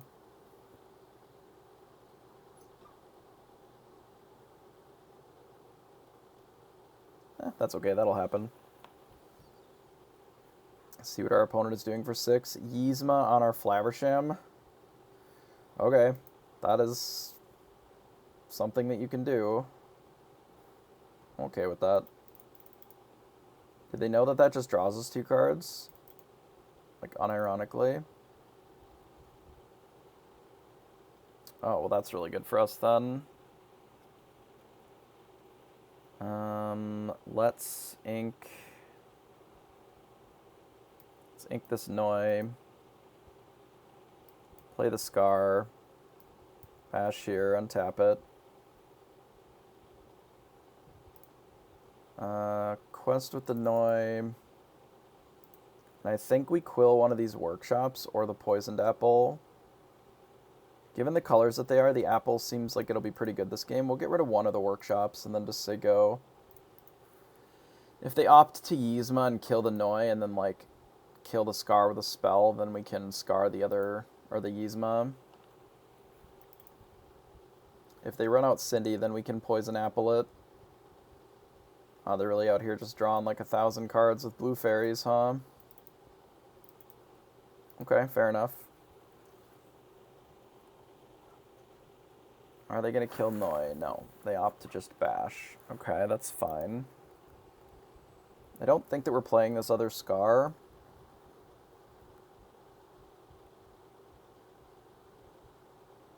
If we play this, we can kill the Beast and the Yzma with our Scar. So we might do that.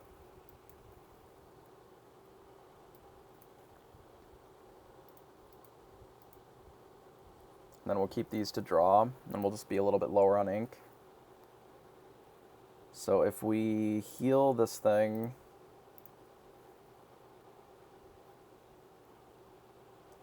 and then we poison apple this thing,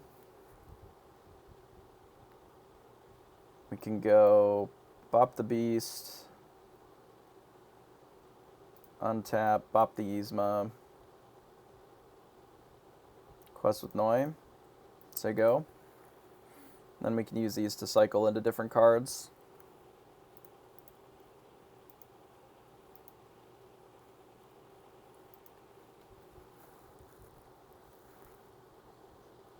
I do wish that we were keeping up a little bit better on ink, but we haven't really had much that draws more cards than what we've been playing per turn.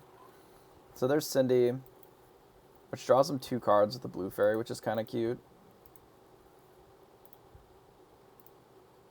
This card has been surprisingly good against us this particular game.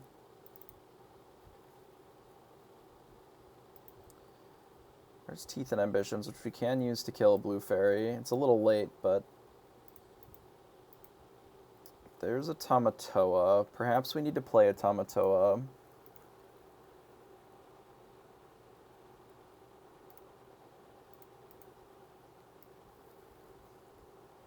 We can just play our whole hand. Let's play Tamatoa. We could get the Poisoned Apple, or we could get a Pawpsicle just to get some velocity on cards. Poisoned Apple can kill the Cindy. I think killing the Cindy directly isn't our big problem here.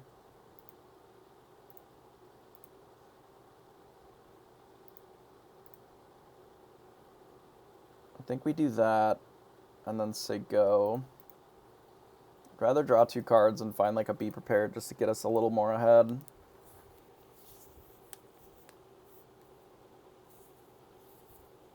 And if they allow us to untap with the Tamatoa, can get the apple then, and use it to kill the Cindy directly. Like, there is a world where they just quest here.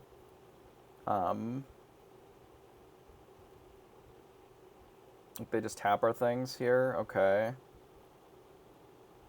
I think that's going to do exactly what you want. We can still kill the Cindy if we're really so inclined.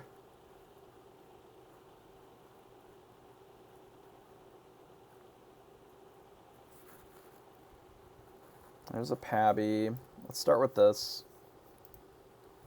Flaversham into a Let It Go. So we're not in an awesome spot. We can Let It Go with the Tamatoa at any point, if we want here, because we can just pay 3 and sing it. So with the Cindy, we'd have to hit it twice. So I feel like that's the target that we have to take with the Let It Go, unfortunately. So let's play Flaversham and eat one of these shields. Be Prepared is a little better than that, then. So we can save the Let It Go. We can just quest here. Untap this, and then Be Prepared. And say go. And then we can always Tamatoa, Workshop, and draw cards next turn. Let's see what they play. If they just run out a Cindy or something, we can just delete it. Beast and Bogo. Start with this. Draw. Get rid of the 1 jump ahead. Ink the Quill.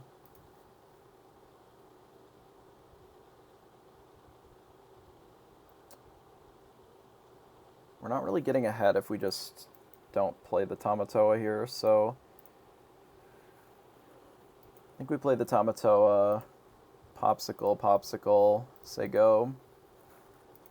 We are getting close to the realm of just being able to one-shot kill them from wherever we're at. If they decide to just forward their game plan rather than getting ahead and hitting us, then that's fine. Like, if they don't kill the Tamatoa, we're in a pretty good spot, I think. But we'll see. There's another Elsa, sure. Makes sense. We do need to be prepared here then. Is this a princess? No. That is unfortunate. This is 1 damage on it. Can we do 12 heals this turn? Or can we do 6 heals this turn?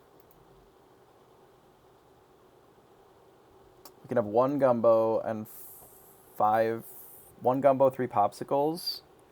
That's 1, 2, because you only get 3 damage on it. So I'd only get 3 heals out of it. So that's not quite enough.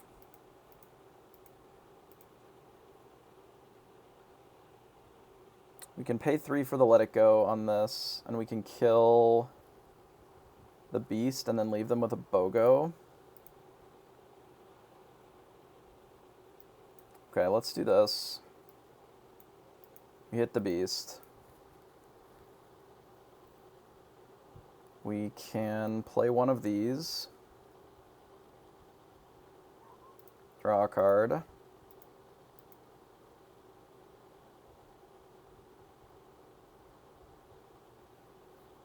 We can untap this and just kill this, but then we can't also kill the Elsa. We could also just ink this and then blast the Elsa and then leave them with just the Chief BOGO.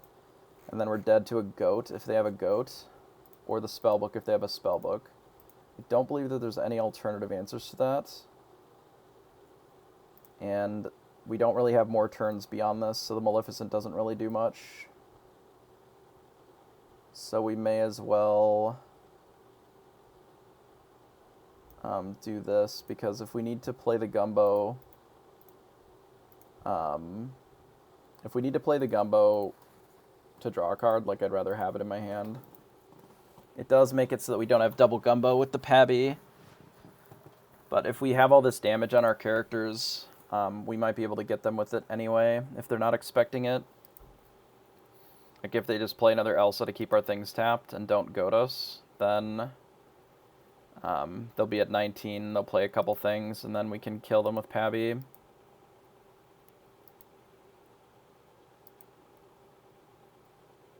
Yzma shuffling in Tamatoa, that's fine. No, that's not fine. Is there any reason to ink the Mal there? Because we need ink. The Mal doesn't really, like, Mal isn't going to stop us here from dying. That is the reason that I opted for that, because the Mal doesn't really solve our problem of not being dead to just, like, anything. This shield. There's a Gothel. We have the Gumbo in hand, so we can... we ideally need to just draw the other Pabby, and then the game is just over. So let's get rid of the Tamatoa, we don't need it. And we can get rid of this, because we don't need it.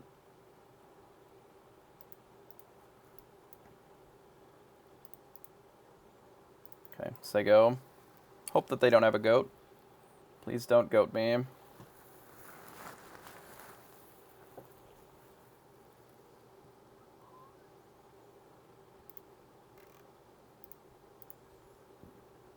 We have an answer to this.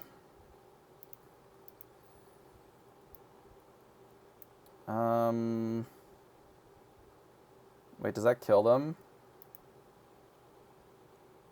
1, 2, 3, 4, 5 triggers. That's 10. So we're 1 short. So yeah, let's just do this then.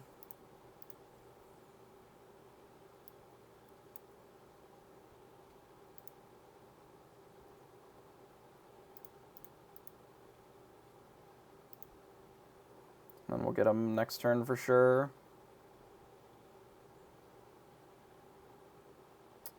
We can use this to just ink the other quill. And then get the other quill here. Yeah. Go ahead. They concede. Fair enough.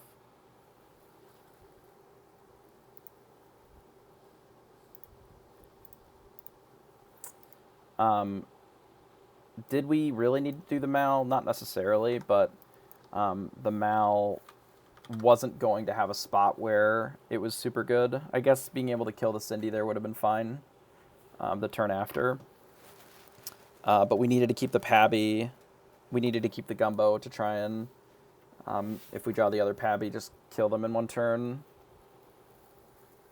But yeah, that was a pretty tight game. It's possible that the Mal didn't need to be gotten rid of. We'll get rid of these and the Tamatoa. We'll keep the Mother Gothel. Spin this. Play Pawpsicle here. Draw a card. Say go. No ramp, so we're likely going to run out the Gumbo. Yeah, I don't know that it matters a ton in that spot, given that we were pretty screwed either way if they, kind of rip favorably against us. So it's kind of a crapshoot. I guess we're sort of playing towards the Flaversham here, so I don't think we really need this Gothel at all. It makes it so that they don't have a target that they can sing against anyway, so this is likely Steel Song. Yeah, it makes the Strength of the Raging Fire pretty trash, so they can get rid of it. So here they run out Queen. Gothel obviously is favorable in this spot, but they do have the Strength of the Raging Fire, which can kill it. Which, ideally we're not allowing them to do. Do we run out Hops to draw a card? I don't necessarily think that we do. I don't even think that we need Hops at all.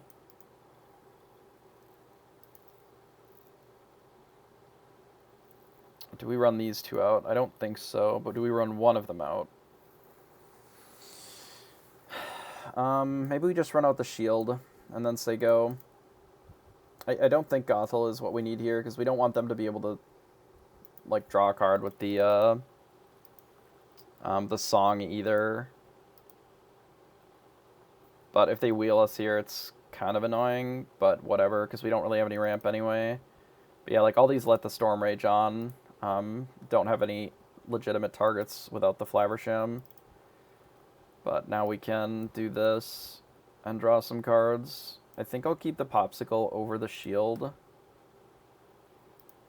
Just in case we need to scar them later.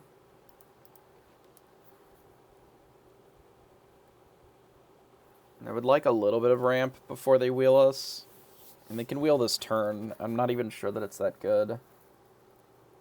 We don't necessarily need the workshops against that. So they decide to let the Storm Rage on here. That's fine. Draws them a card. Play a little wide. Yeah, kind of any ramp spell would be gas here. So they invest almost their whole hand in killing Flaversham directly, which is fine. I run this out. I think we get rid of the Teeth and Ambitions. And then just say go. Holding World is fine.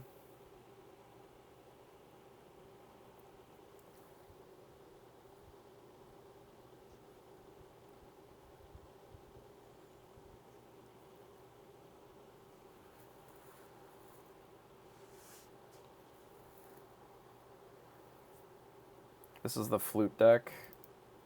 The Flute deck is a bit of a problem because they have a lot more reach. And not having any ramp already means that we're pretty well dead on board.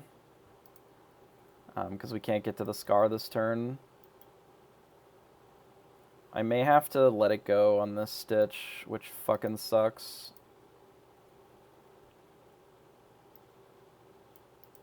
Otherwise we're just dead.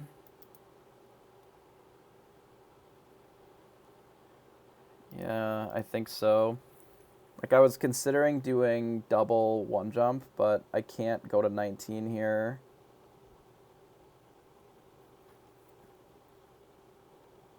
I don't even know if Scar on its own is enough. 1, 2, 3. I don't even know if Scar is enough. That's rough. Again, a no ramp game feels pretty bad. Maybe I need to be mulliganing a little bit more, or possibly just running a little bit more ramp. I think we do have to do this, unfortunately. And then we can actually play out a Pawpsicle. Be Prepared would obviously be better than what we have. It's better than the Scar. 2 flutes. 10, so they're at 17. So we're dead to 2 more songs then. Assuming that Scar can even clean this up. I can heal for 5. So that's 1, 2, 3. Yeah, I can kill everything with Scar. But we're dead in 2 songs, which is not great. Do we keep the Tamatoa to try and close the game out after this Scar?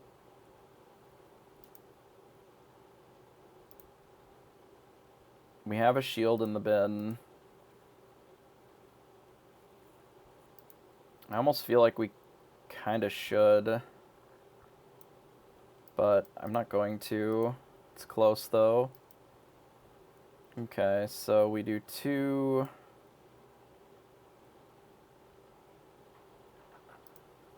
4...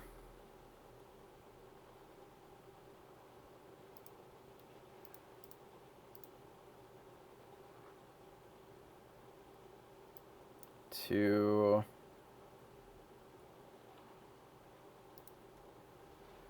Guess it doesn't make sense to keep the Tamatoa when you're going to sacrifice all of your items.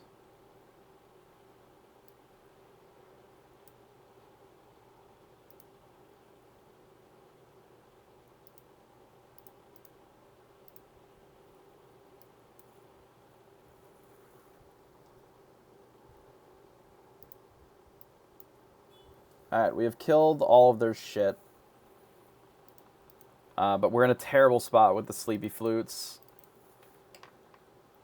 Because any song is just 2 ink. Like, they just grab your sword and double ink us. Like, if their hand is just sword, sword, we're just dead 100% of the time. But there's not really much that we can do about that. So I think it's play this, draw a card. Fuck. I feel like we have to play this. And then just start inking shit that we can't use, like these. And we're probably just dead here. If we had Simba, Strength of the Raging Fire, you had to blast Simba with the Strength of the Raging Fire. Fair enough. We have perished. Not a whole lot that we can do against that draw with what we had. If you have any ramp, then the wheel is bad, but again, that's like the second time now that we've not had any ramp. And we were unable to really compete with what our opponents were doing. Even just a single ramp spell I think would have been fine. Hey, legitimate business person, appreciate the follow. A single ramp I think would be okay there, but without it, we're sort of shit out of luck. And maybe that just means that we need to remove more of the random idiots to encourage like a little bit more ramp things. I've been really disappointed with Mickey because of where it fits on the curve. We've been keeping these like low cost hands and they haven't really done much for us though. Yeah, Mickey feels really bad because it like the 1/3 body doesn't do anything. If we're going second, like none of this does anything.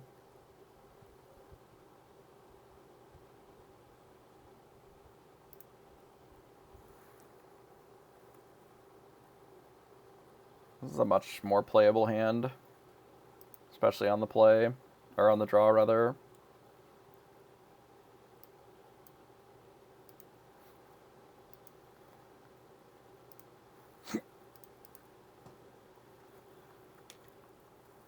Yeah, not having any real body is unfortunate, especially because everybody has stopped playing like X1s unless they absolutely have to, because they're just not that good anymore.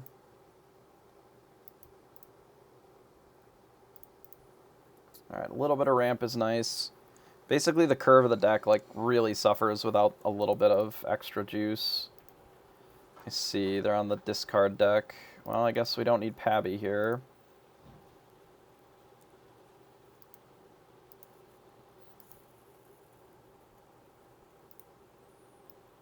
Alright, we'll remove this. I will play Flaversham and draw 2 cards. And then say go. And there's a couple of options next turn. We can either workshop Pawpsicle and then Flaversham just to draw a bunch of cards, or we can Maui and kill something on their board. It really depends on if they attack with Prince John, I think. If they choose not to quest with Prince John, then I think we don't bother and we just draw a bunch of cards instead.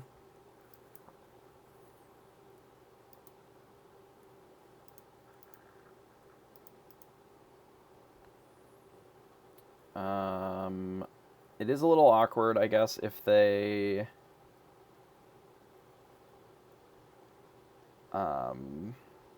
wheel. I wonder if we just teeth the Captain Hook. I guess the Prince Eric can still just trade then, which doesn't feel great. Maybe we just don't attack with Flaversham, because this amount of cards doesn't need more. I kind of like that better. If they draw 35 cards, I don't really care. Like, if that's their game plan.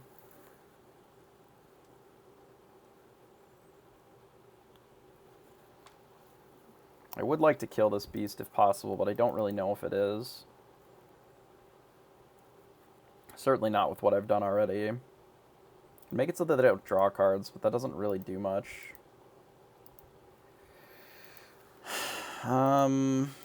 Do we want to draw more cards here?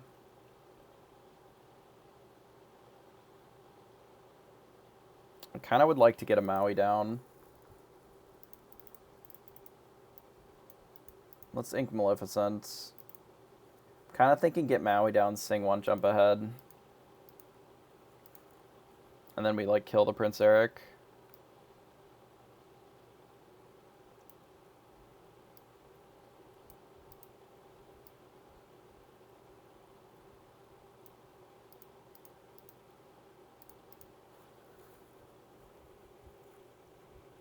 And then if they're in the market to wheel, they wheel. If they're in the market to just attack Flaversham, that's fine.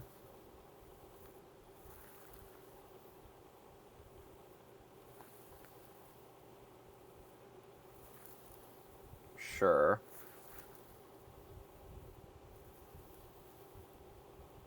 Because now if they wheel off the beast, we just get to eat it with Maui. And then we're 2 ink ahead, which we don't care if they have 30 cards in their hand. It would be nice to find a Quill, given that they're so ramp heavy, but... Or given that they're doing this.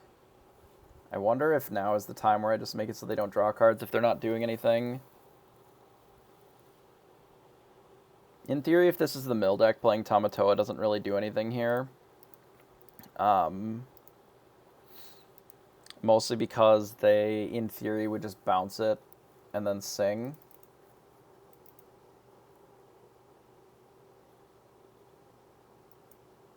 But I guess I don't really see what else I'm doing with my turn, so... It's either that or we're just, like, teeth and ambitioning the beast, which isn't really that strong. I'd rather just do this anyway. It gives us a better follow-up turn, and if their play is, like, bounce the Tamatoa wheel, then they get us. And then a Scar or a Be Prepared is still a reasonable follow-up. Like, stopping them from drawing 2 is nice, but like, they have a lot of draw on their side anyway currently. And if we don't draw cards to keep up with it,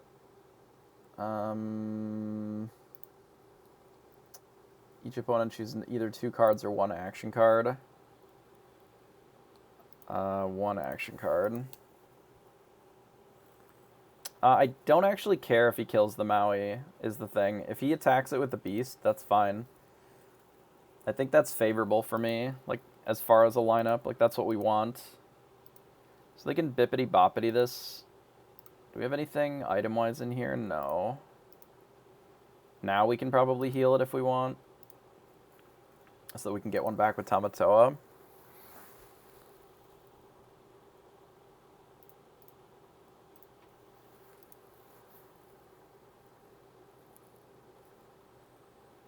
I guess we can play this one first.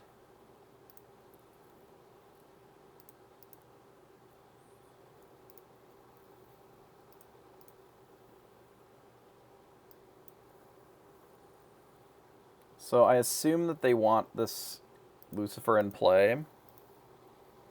So I'm considering just B-prepping now to make them have to wheel with a naked board. Because we have a decent follow-up to it, even without this Tamatoa. And I would rather them just have nothing in play. I know that I killed the beast with my thing, but it's kind of whatever. I think I'd rather do this, because then if they have the wheel, like, they can't wheel off a Lucifer. They have to play something like a beast and just say go. It's not really a super forward game plan.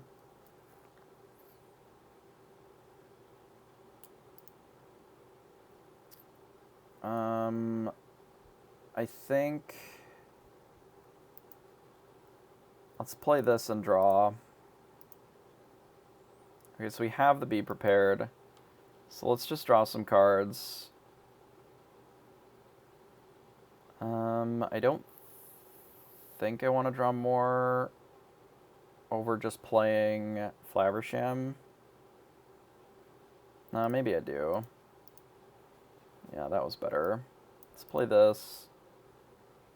Let's just play the Quill. And ink this, and then say go. So we're down one Pabby. So we are going to have to start sticking something on the board here. Oh, this is the Beast combo deck. Oh, that's a different deck than I thought they were playing. That's fine. We blast them. Play a Flaversham. Get rid of a Pawpsicle. I will ink another Scar here and say go. Yeah, we might need like a one Pabby combo with the Gothel, so let's hold to this. They may still have the whole New Worlds. If they opt to kill Flaversham or bounce it, okay, that's fine. Let's play a Tamatoa, grab a Pawpsicle. So they're probably going to wheel with the Genie then.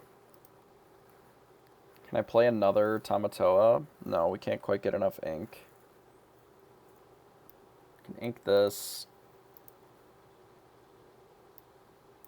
We don't really need another workshop, I don't think. Maybe we just play out the Gothel.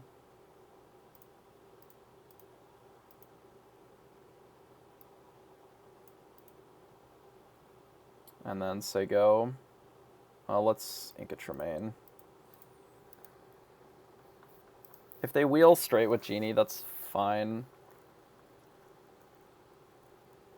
Oh, they're just questing. I see. That's even better. Oh no, my Gothel died.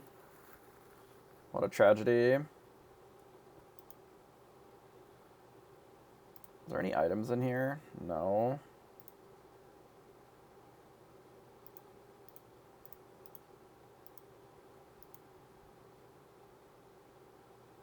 I guess we'll play this one. Alright, we drew Let It Go. That's actually pretty good here. So we'll draw this. This is 8.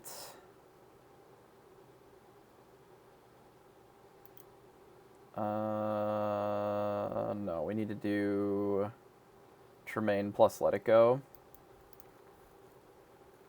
Yeah. Sorry, I was like 8, but I was running out of the... I was in my mind that I already played the Tremaine, but I had not yet.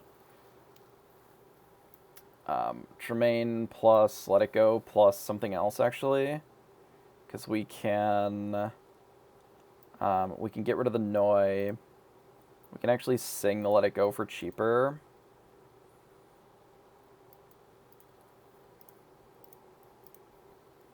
And then we can play the Pawpsicle, I guess.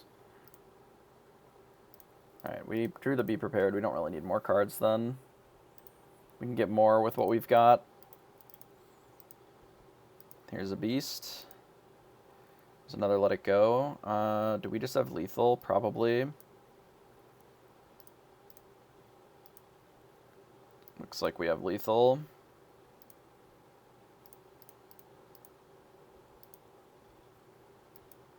Pawpsicle. Shield.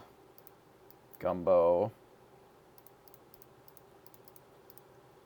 Quest. Dead.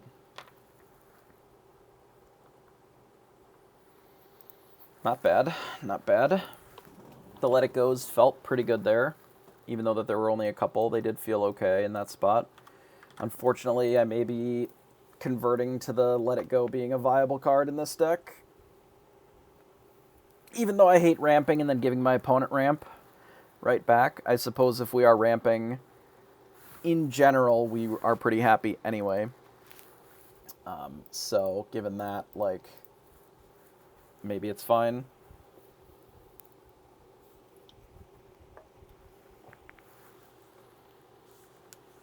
The fact that a lot of our random idiots can sing Let It Go is nice. Tremaine,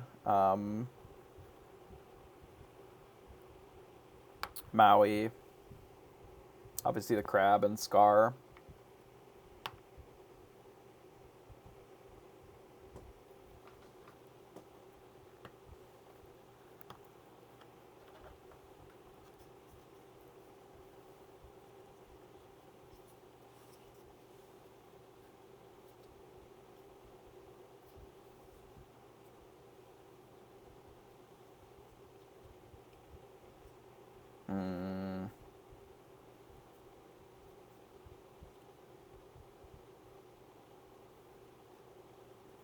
This is not a bad hand, actually. We've got all the pieces that we need. I don't think we need to send anything back here. So I think we just get rid of this. We straight do Pawpsicle. And then we go one jump into Flaversham into like the Quill stuff. Or we don't even necessarily need to Flaversham right away if we think that the Quill is stronger. Which against this deck I think that it is generally. Just to ramp further. It sort of depends on how many cards we have that we can Quill, on whether or not we need the Flaversham. Looks like this is the discard deck, probably.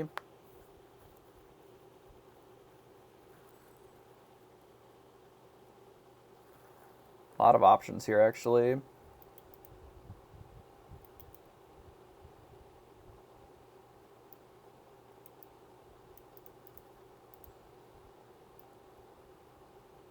Their clock is not particularly fast, so I think I'm going to do this. And then we're just not even going to worry that much about the Flaversham, and we're going to play the Quill into the Shield of Virtue, probably. Well, we'll see if they make us discard right away.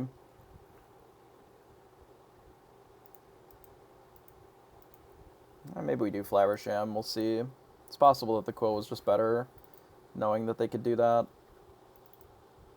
Teeth and Ambitions will be good against this.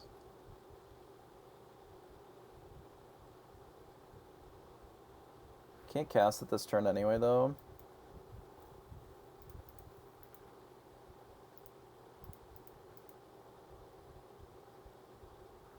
We really need to blow them up with something better than that. Let's just do this. And then say go. If we get Dad Blasted, we get Dad Blasted.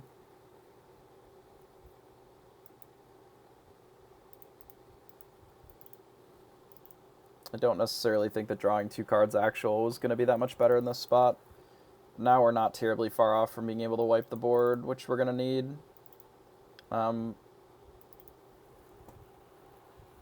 I guess we could have Teeth and Ambition the Flynn Rider and just not drawn any extra cards.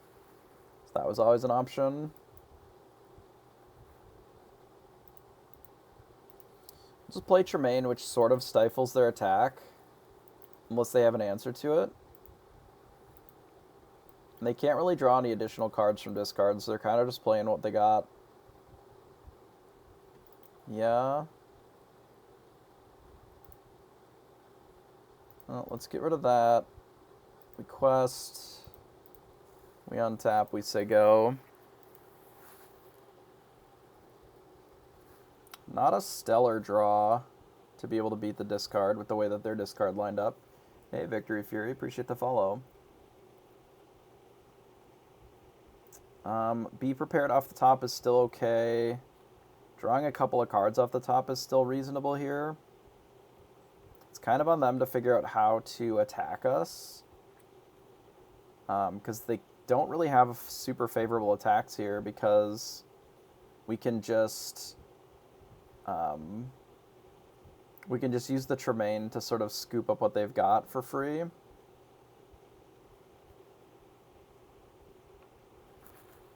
Okay, let's start with this.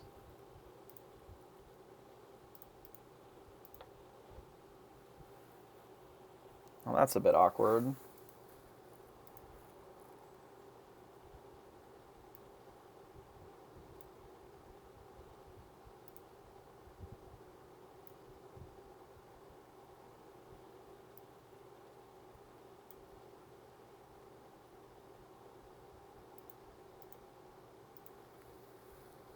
I don't think I did that right.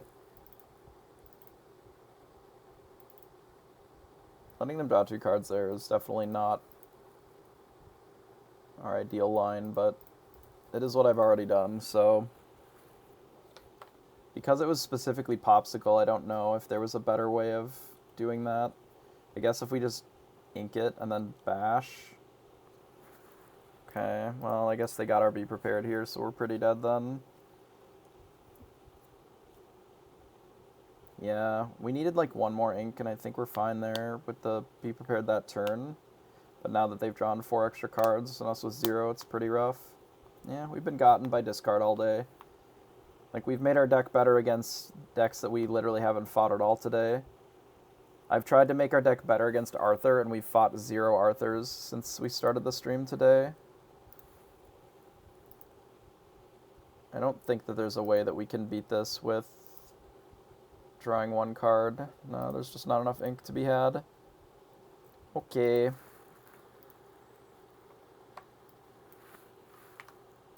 We had some fucking dog water games today.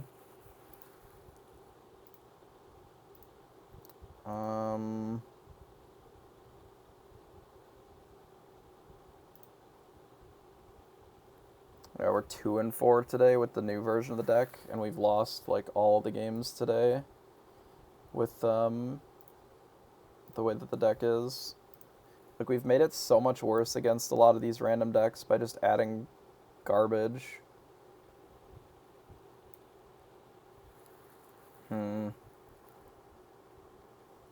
Like, we need our cards to run out in such a good order for this deck to be good enough in the best of ones consistently. Feels pretty rough if you miss. Like, this whole, like, the Teeth, the Mother Gothel, the Noi, like, that whole package just isn't even that good anymore. Maybe I need to be running out these Mother Gothels more aggressively just to compete on the board. I actually think the version that we have is pretty good. I'm just wondering if I'm supposed to go back to more of a clean 60 and have it be a little bit more consistent. I think it's a lot worse against the other control matchups, but like, we haven't fought control in, 6-7 games.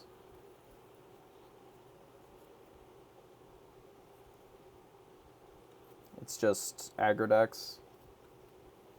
Aggro and discard. I think we fought the yellow-green discard like 4 times.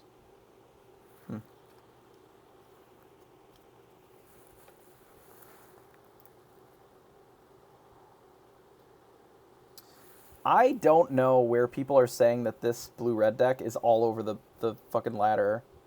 I have not played it at all. Like, our opponents are so very rarely on blue-red that I'm just not sure where that myth comes from.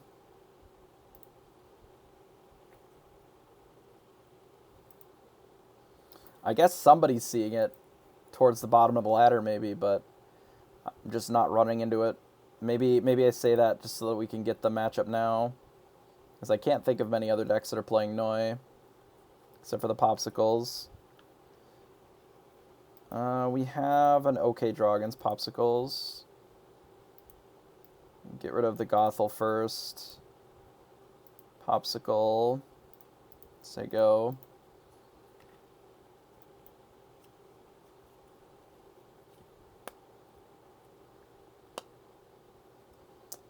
We may try to keep Hops to get rid of a Quill. Especially if they're on this list. Or something close to this list.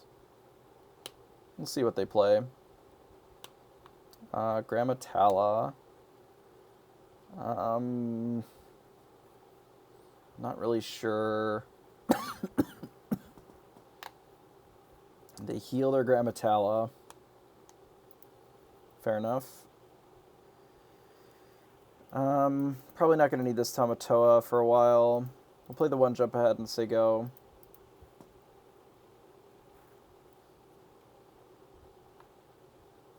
If they Quill, would I get rid of it? Maybe. We'll see. Aladdin. So this is probably Zeph's version of the deck. So I assume that it's Pabby combo. This could be Ducky's version too. We'll see what they run out. And then base our plans from there. The Lady Tremaine looks kind of medium. From my perspective. I guess, given what we drew, the Hops is just not it. If they didn't run out a turn 3 item, like, I don't really care about the Judy anymore.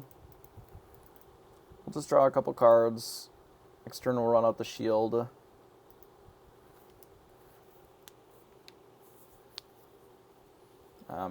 Because they're probably going to be slamming Nick in this spot. The only thing I can think of is why they would have eaten the Pawpsicle right away. No, that's not a Nick. That is a Bell. Okay, sure. I'm going to ink another card from hand. Just going to say go. Just say go. Okay, fair enough.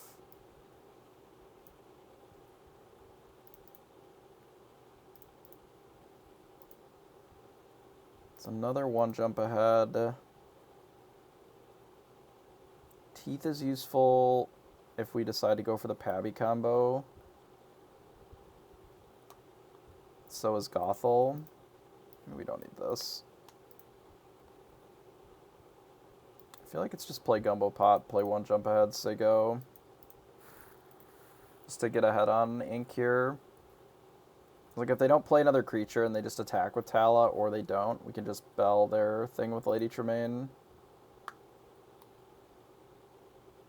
And if they just play another Tala and our Flavorsham is alive... Oh, this is a Caterpillar. I see. Well, then I don't know what they're doing.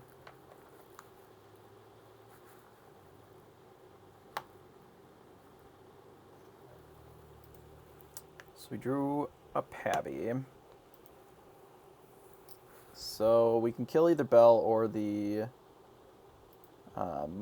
Caterpillar with the Tremaine, which I think is fine. So let's just bash here. Let them get their ink. Tremaine. Get rid of one of them. I don't know which one is more valuable here. Probably the Caterpillar, the Bell. I don't know. I guess it depends on what they're trying to do aggressively. Or if they're trying to be aggressive or not. I think we can get rid of the other Flavorsham, actually. I don't feel like we super need it here.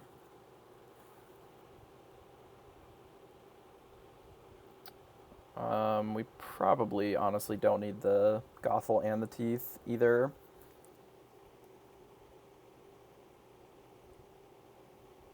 Are they just not going to choose? Does it pick one randomly then?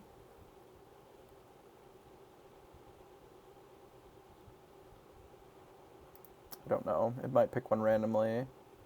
I don't feel like we need this Let It Go. Maybe that's the secret answer.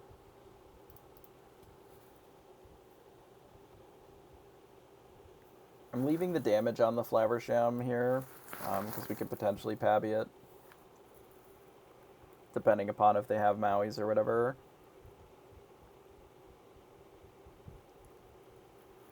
Quests with Caterpillar just straight up, huh? Okay. Are they going to be prepared us here? They don't. They do nothing.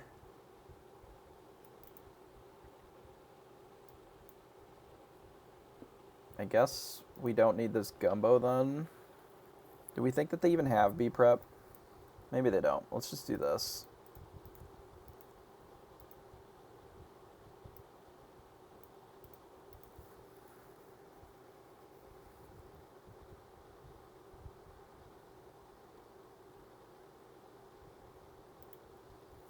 It is a Sax Caterpie. Out there doot-dootin'. Maybe they be prepared me and the Pabby was a bad play.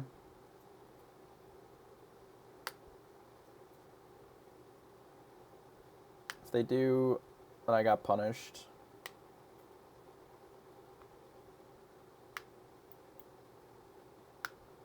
Just felt so good. They be prepared me and punished me immediately. Can't believe they've done this. I can't believe they've done this.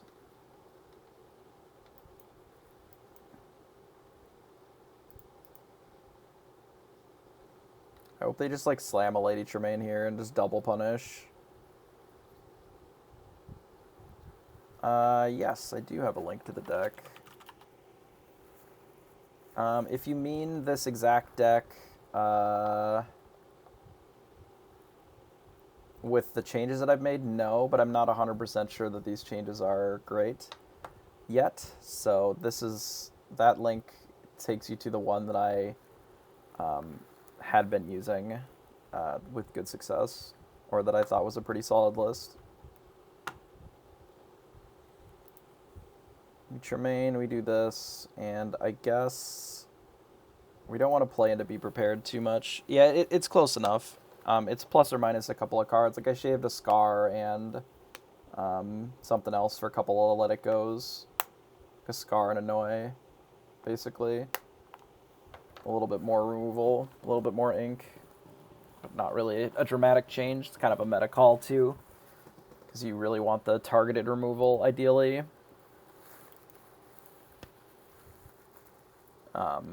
With the Let It Go. Gaston. Nice.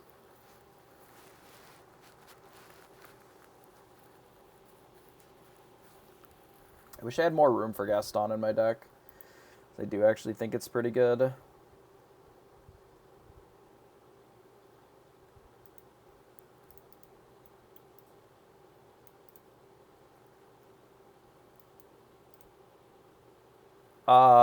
That was not my Maleficent. Well, rip all my mans. Oops. We fucked it. That was supposed to be Maleficent. Oh well. I suppose it'll probably be fine. Just kill their Sisu and be sad that we don't have Annoy in play.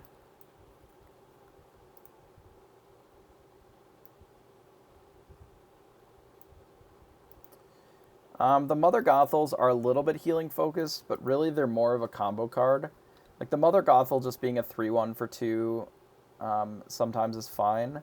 But the Gumbos and the Pawpsicles and stuff end up being really strong combo cards with Pabby. You can one-shot kill. She looks like a princess to me. Goodbye.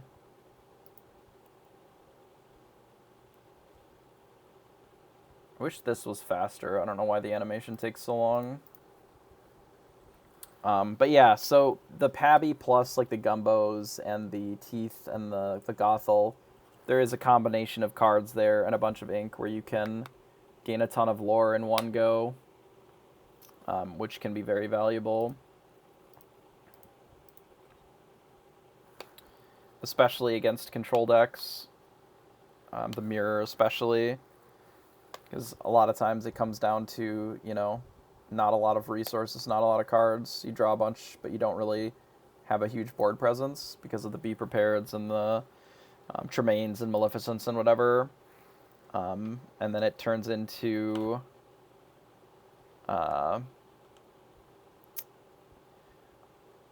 something where you just draw all your cards instead, and then you try to Pabby and kill them in one go. Especially if you get a little bit of lore, like you don't need to full combo.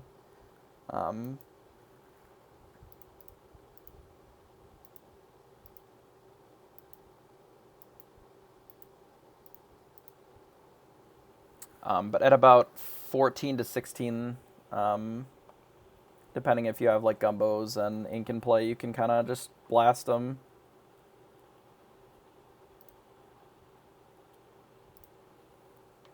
Which I think is pretty neat.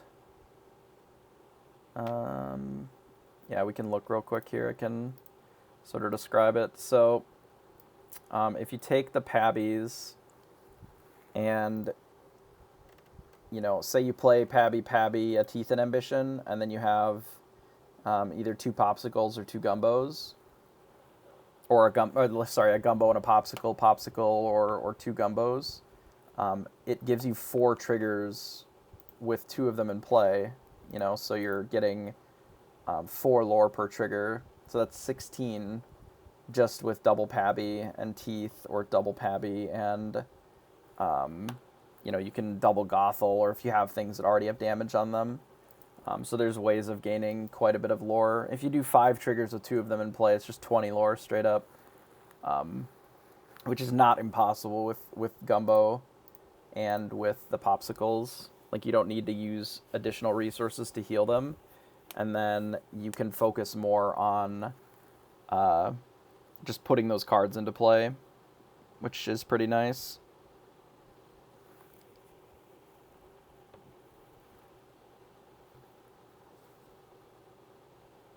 And you don't really want to commit too much. So because it's only running the 2 Gumbos, the 2 Pabbies, and then some of the other early game stuff, you're not committing too many of your cards to a plan, like to a secondary game plan, but it is a nice secondary win condition. No, you never play them for a character. I don't want them in play at all. I want them in my hand. I want to kill them without them having a chance to interact. Like, the few games where I play it, it gets killed and it's really awkward. Like, I would rather just not have them at all until I'm going to combo. Because it ends up feeling a lot better when you're sort of blasting them on all in one turn. Like, my normal game plan is still, do Tamatoas and Maleficents and whatever and gain my resources that way. But against control or against the mirror, whether that's control or otherwise, or in the games that go really long, if you have a lot of cards in hand, that is a good way of turning those cards just into a win if you can't stick anything on the board that can reasonably quest. They have a lot of challengers, or you don't have the time to play idiots and then quest. It's very easy to run out of cards in a deck like this, and find that you don't really have the resources to work with to be able to close the game, where the Pabby combo can finish wherever you're at. A lot of times, if you are doing things like Noi and whatever, you can get a decent amount of ahead just by doing that. Given that we drew Workshop and Quill, I think I'm going to play the Workshop and then just ink the Noi. And then I'm going to say go. And then our plan is to play the Quill, draw a card, ink the 1 jump ahead, play this, draw a card, and then we'll get ahead that way. So given that there's a Robin Hood, this is likely the Beast control deck, but I don't know for certain. There are a few other decks that have been running Robin because it's good against the hyper aggro, and being a 1/3 is not that embarrassing. I'm surprised that they attacked here, given that we can just Maui them if we want, but obviously we don't have it in this spot, so it's pretty okay for them here. So let's get rid of the 1 jump ahead, and I think we get rid of the 2nd Quill. And then we can play this and draw a card, and then say go.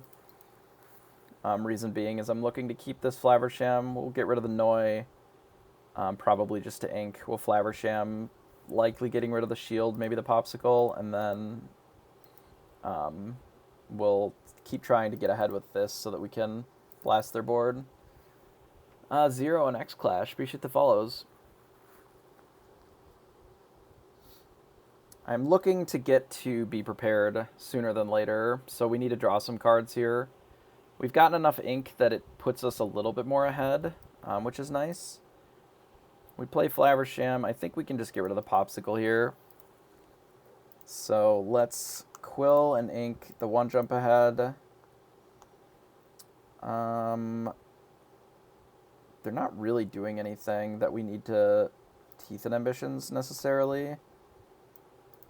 I think I would rather get down either the Poison Apple or the Gumbo here. I think the Poison Apple be given curve considerations. And then we'll say go. Given that we... given the amount of resources that we had, this makes sense. And then it makes any Cindy's that they play a little awkward. We can also, if they don't even have this tapped, we can just, like, get them with the Poisoned Apple. And see, so they rang Flaversham's bell. That's fine. We have the workshop, so we don't necessarily care.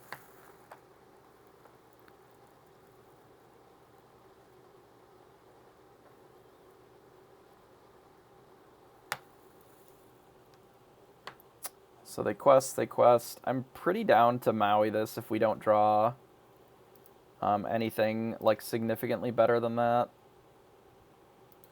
We could Tamatoa. This is 4. So they would need another Ring the Bell plus up thing to hit. We'd have to get rid of, like, Teeth and Ambitions and Maui for it. We could also just Maui the Prince. Almost kind of like the Tamatoa.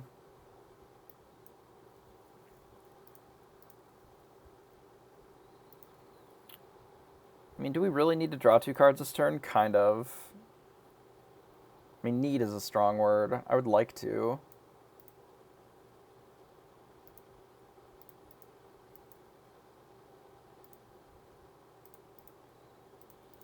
There's always more Mauis.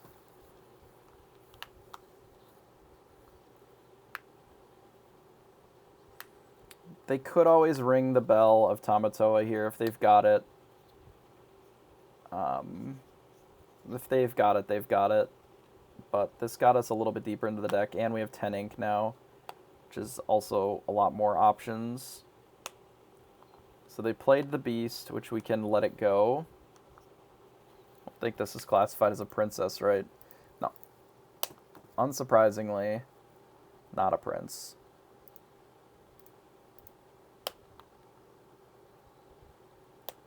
Blasted my Tamatoa for 1 damage. Kinda rude. Kinda rude. I am probably going to quest with this, so... How do we want to do this? We can quest with it and then untap it. Use it to sing Let It Go on this. We can just leave them with Tinkerbell Robin Hood.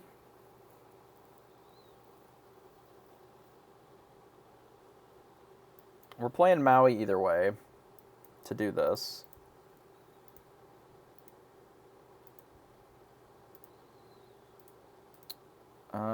I would really very much like to draw another Pawpsicle, I think.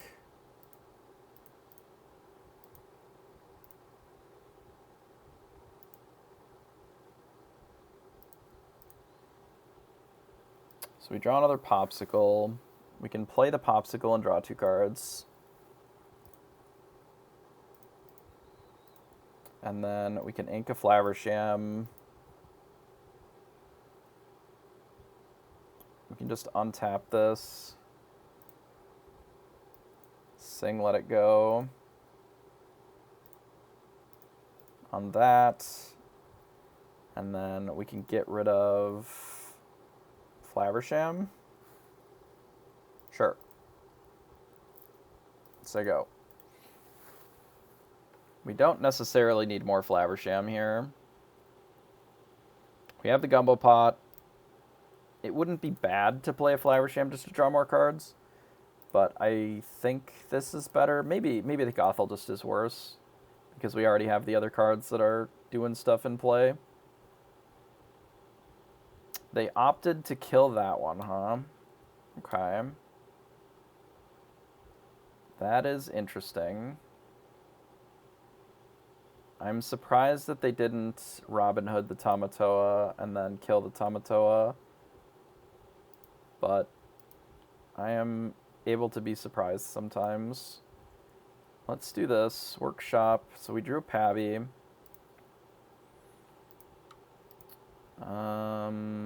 Okay. So let's do this.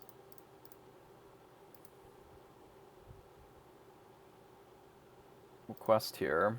Grab my Pawpsicle back. Let's play, untap this thing. Bash here. Play Lady Tremaine. Get one of the other ones. And then I think just leave the damage on Tamatoa. Well, now I'm not going to leave the damage. I thought that they were going to keep the other one, but if we're going to do it that way, then if this is Ring the Bell, they have to sacrifice Tinkerbell as well, which obviously is not as good for them. They choose to loot. Okay.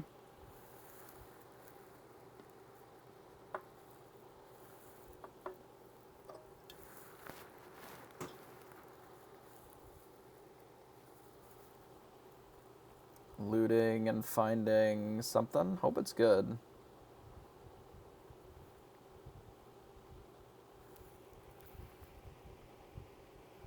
They find a Tinkerbell.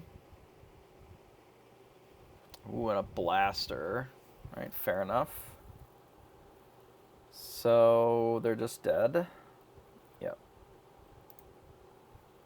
Tamatoa, this, Pabby, Gothel, Gumbo.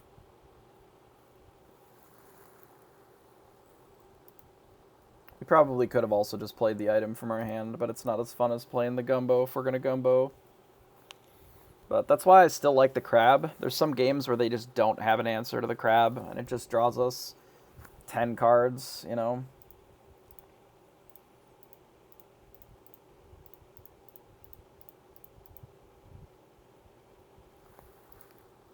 Whereas the Pabbies, like, don't really do much on their own. Doesn't make them bad. They just don't do much on their own. I would very much like to find a ramp spell, I think, if we can. We did not. We found a lot of Pawpsicles. It's fine. Zeph again. Hopefully they're on something other than the discard deck. They are not. Our hand is pretty bad against the discard deck. Yes, it makes... I mean, also being a 4 or a 5/8 is just very large. And the Tamatoas themselves, if I have other items going on, are must-answer things. And if our opponents don't have those answers, then... I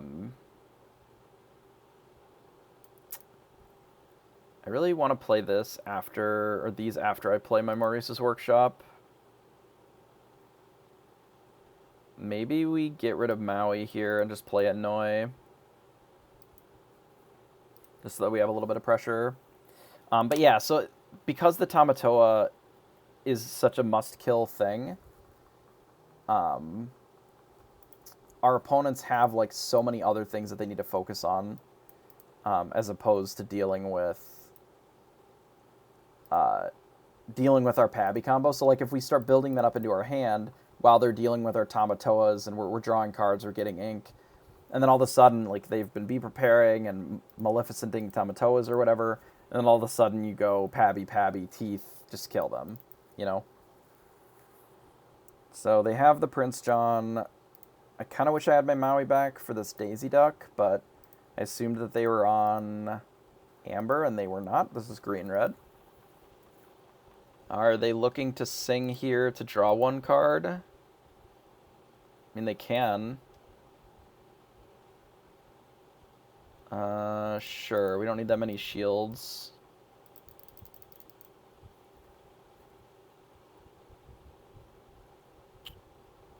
Given what we've got, I don't know how much I care about this Flaversham. We could just kill Prince John, actually. What do we think about just kill Prince John?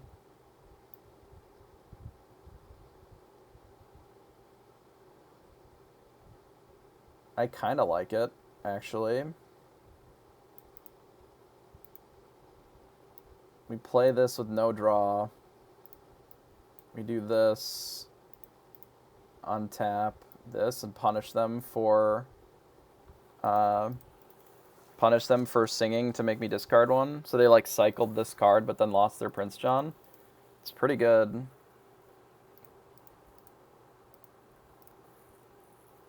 I discard the Flaversham. Hopefully they don't have another discard spell here. Because in theory this is a cheaper way to draw the same amount of cards, but if they make me discard one, I will be big sad. Thank goodness. Okay. That's interesting. Let's do this. We'll draw first and then see.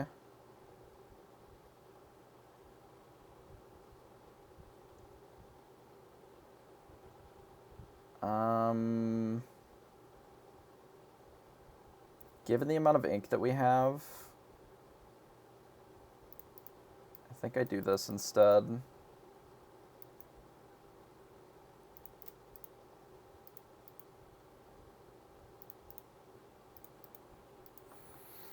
Which is awkward if they, attack and also play a Floodborn, because then there's 2 cards for us to bin, but at least they're not drawing out of it, which is nice.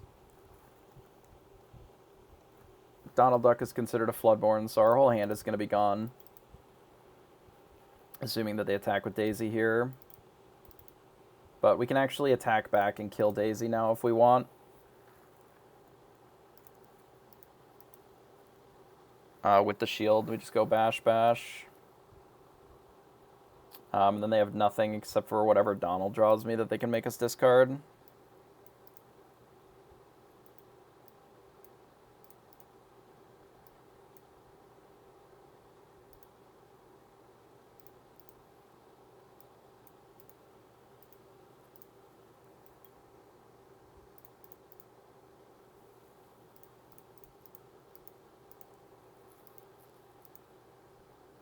Not bad. We'll see if they want to make us discard again this turn. It's fine. Doesn't really change a ton. It's possible that we could have healed with the Pawpsicle that turn. Didn't feel like that was super necessary, but maybe that would have been valuable there. Just gonna ink Tamatoa. We'll quest here.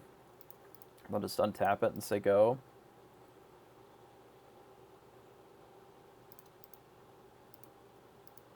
I am going to keep drawing cards off of this because they have to make us discard in order for that not to be good. Like if for some reason they ever stop making us discard, then it's bad.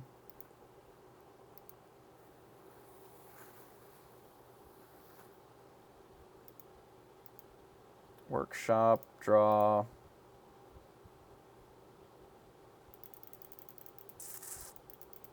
It's a little awkward. Maybe I hold the workshop.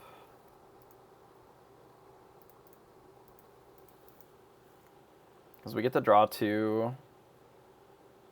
It's possible that we can discard the workshop to something worse.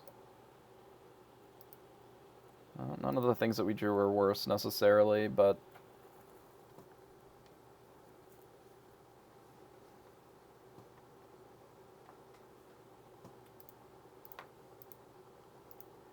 discard our action card here. Attack for 2. Bend their own teeth. So unfortunately, the Maleficent is not it.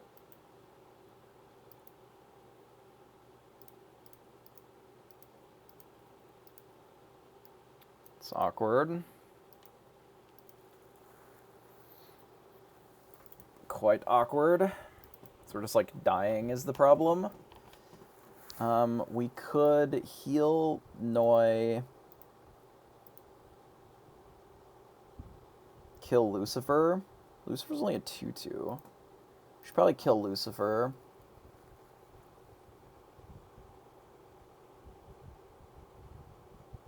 And we get to keep Noi in play, but then they have to attack it twice. No, they'd only have to attack it with 1 duck, which is fine. Okay, so let's heal Noi. Quest and go to 10. Untap it. Teeth. Sing it. Hit here, here. Say go. We don't have enough ink to really Pabby combo is a big issue right now. More Maleficents. Okay.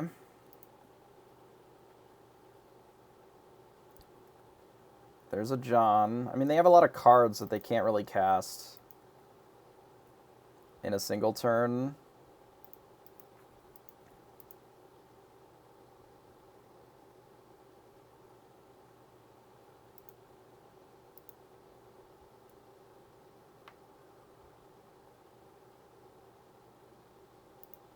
We may be in a world where we need to use this Maleficent just to kill a Donald Duck. So I'll try to keep that one a little bit longer.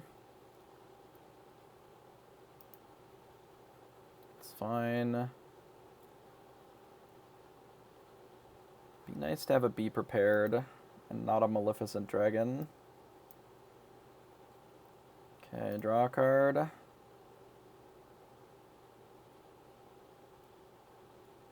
We won't be able to Be Prepared and then we'll just die, but I don't really know what our other options are here. Kind of flailing around.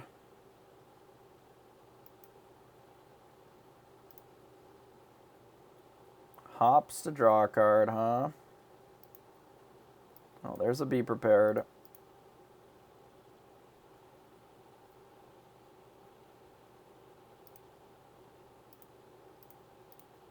I don't know if they have anything that they can shift that stops that. Be Prepared, but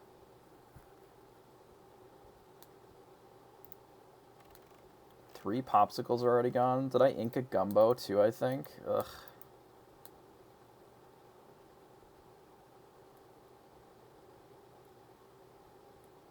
$19. My assumption is they're not going to play anything, but it's hard to know. If I draw Gumbo, that's not quite enough with just Pabby plus the 3.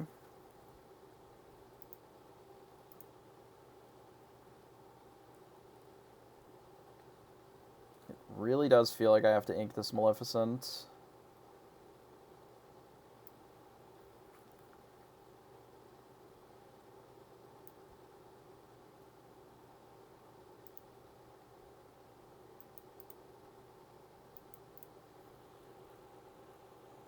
Question is, do I play this Gothel or do I need it for ink?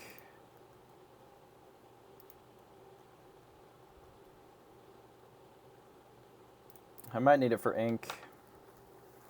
If they only play 2 things, we can get them with the Tremaine plus the Let It Go. If they play 3 things, then that doesn't quite work.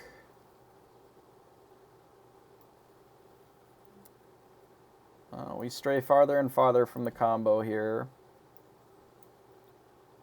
But there's not much that I can do about it.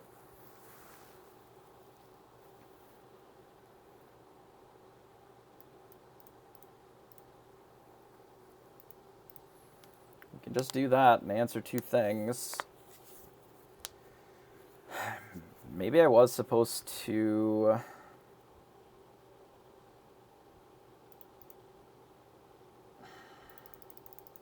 I could look at my graveyard to see what I have left.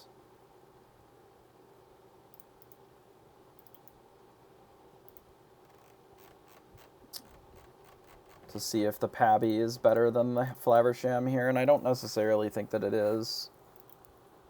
They Tremaine me back, sure. Doesn't really change much on our board. It's about the same still. We get to B-prep, kill the Lady Tremaine, play the Flaversham, and draw 2 cards, I guess. So that's kind of neat.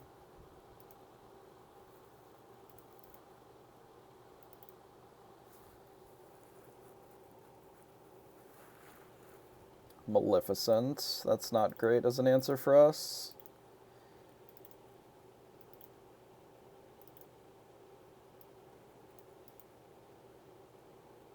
Okay, be prepared. I'm feeling pretty dead.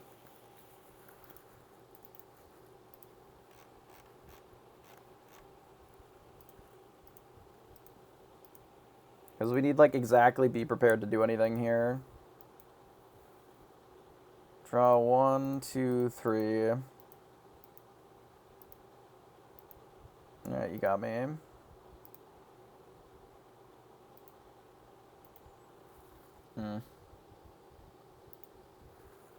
Discard deck is a bit annoying.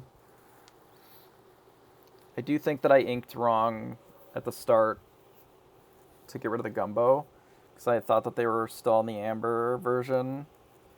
I think the Gumbo would have been enough to allow me to combo off, not having the extra heal because all of my Pawpsicles were dead too. Something to maybe be more aware of is just like not inking all of my, or sorry, not eating all of my Pawpsicles with the Flaversham would be nice. Let's get rid of Scar, be prepared. Let it go in Gothel. No, we can let it go into Teeth and Ambitions. Oh, well, that's not good. This is our fucking Dogwater hand. Okay. Well, if they're on the same list, we're definitely dead here. It's unfortunate. They have no ramp, no plays. We kind of have to do nothing for a bunch of turns. Maybe they do nothing as well, and then we can have a chance.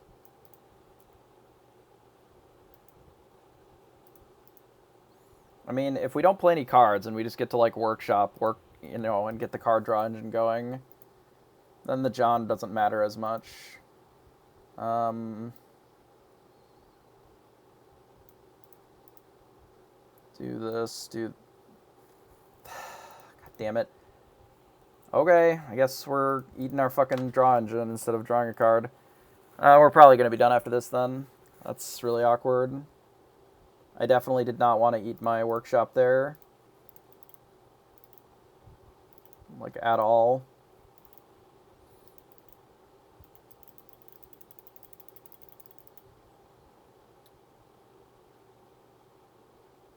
Now what's the play? Just eat another workshop? Like, that's so bad.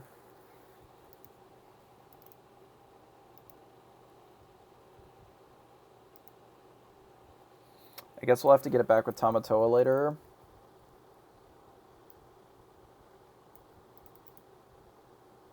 That's really awkward.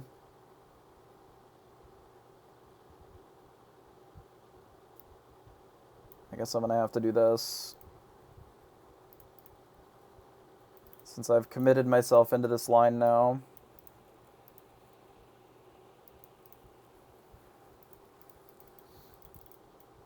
Feels pretty unfortunate.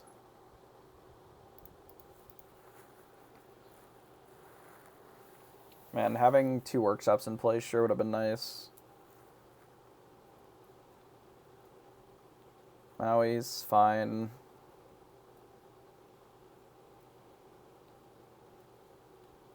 Now we get to Maui back. To play a Pawpsicle as well.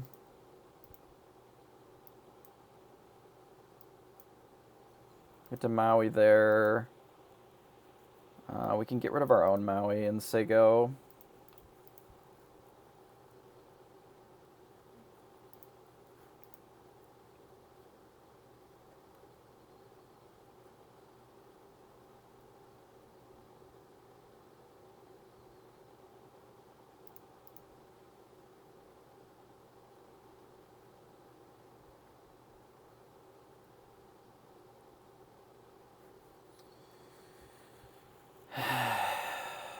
Yeah.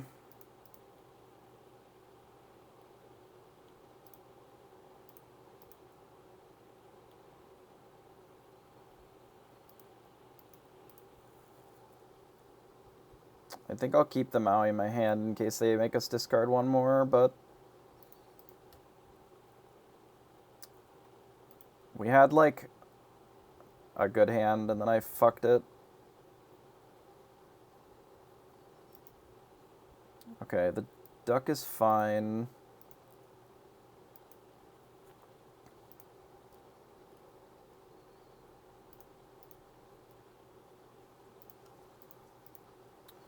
If they be prepared us, then at least we have the workshop to work on. We have to get rid of be prepared here, unfortunately. Now our entire hand is known information. Okay, so we workshop, and I think I just bin the Gothel and say go.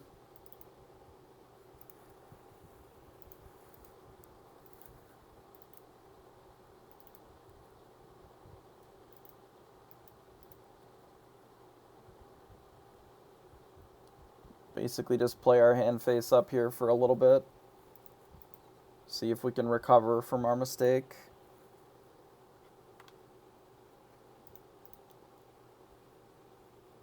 Deck feels a little disjointed.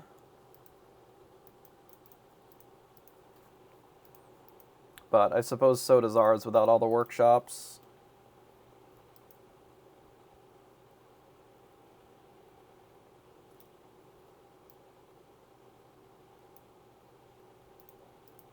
I don't think Noi is it here.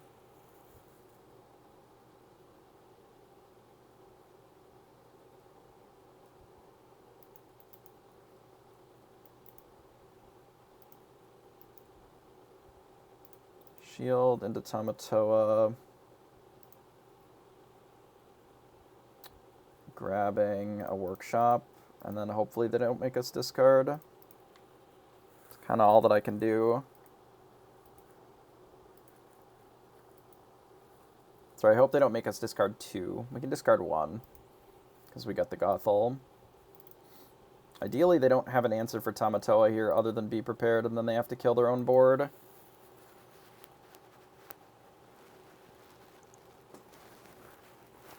Because that would be fine. Not, like, amazing, but I think it would be fine. Okay, so we have no cards.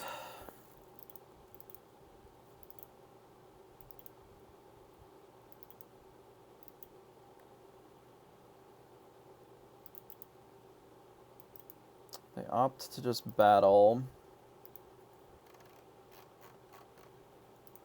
So we're going to have to likely wipe the board here.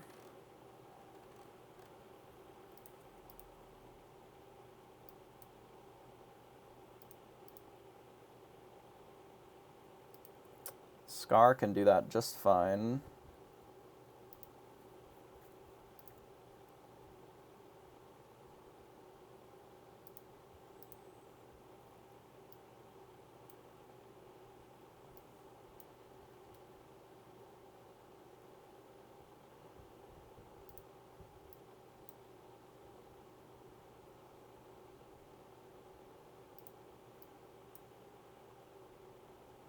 Okay, so we'll Scar Battle there. We'll just say go. And if they know that we have the Pawpsicle, like, it doesn't matter because we still have the Flaversham in play. And Be Prepared here doesn't do that much against us, luckily. Because we have another Tamatoa. Let's Be Prepared, or let's Pawpsicle first. So we got another Maurice's Workshop, so we don't need to get a Maurice's Workshop off of this, but we could, because it gives us a lot more cards to draw from. This is a draw 2 already. We're a little tight on ink. Maybe we'll grab the shield here. We'll get rid of this and say go. I don't need to play any more items this turn necessarily. Tremaine is unfortunate, because it also makes us discard a card, which is really awkward. I guess I'm going to discard this. We're not just dead on board, unless they play another thing, which they did not. So we can play this and draw a card.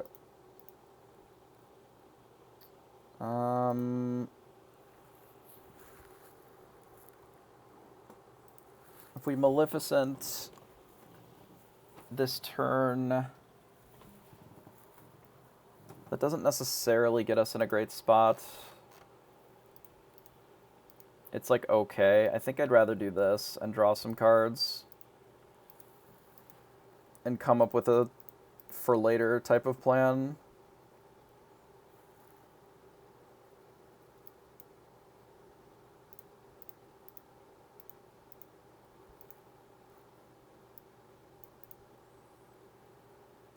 Do this and say go.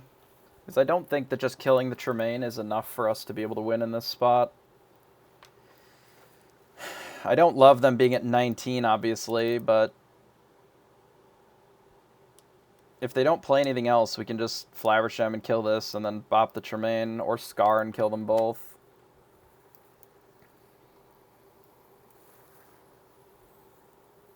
Scar and kill them both feels good. Scar, Scar.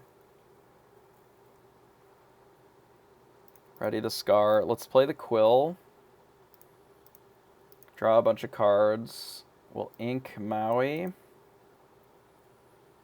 Play Pawpsicle, draw a bunch of cards. Draw, draw, draw. We will Flaversham now. And we can get rid of this extra Quill. Yeah, we have 15 ink. We don't need the second Quill here. We'll do this, and then we'll Fishbone Quill something. Probably one of these Teeth and Ambitions, and then say go. The one thing that we do have to be aware of is, like, any ward character. We don't have a ton of remaining answers. We're out of Tremaines, and we're out of Be Prepareds. So a single ward character is really spooky for us. But we can just double Maleficent them this turn if we want, which I think we probably will do. We can get rid of a Pawpsicle now. We could Scar and kill one of these instead of playing a Maleficent if we want and draw cards. That might be better. We'd have to sacrifice a Pawpsicle for it unless we play Gumbo. Maybe that's better, or we could let it go. That's also fine.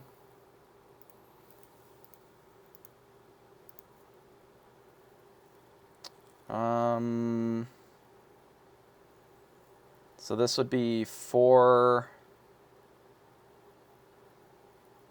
I guess since we have the double Gumbo, I don't care that much about the Pawpsicles. So let's just do this. Draw, draw, this. Oh, we can just play a Gumbo. We don't need to draw that many cards with Gumbos here. We have like 1,000 cards in hand.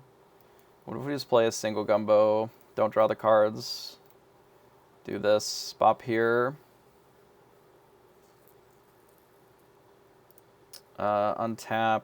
We don't need this Flaversham, probably. Okay, so now I believe that we got rid of one Pabby, but if we draw the other Pabby, we can also just kill them if we don't have an answer to, like, a ward character or whatever.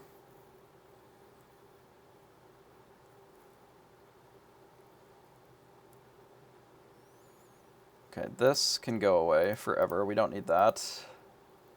Let's start with the Pawpsicle to draw 3 cards. Pawpsicle, Pawpsicle, Pawpsicle.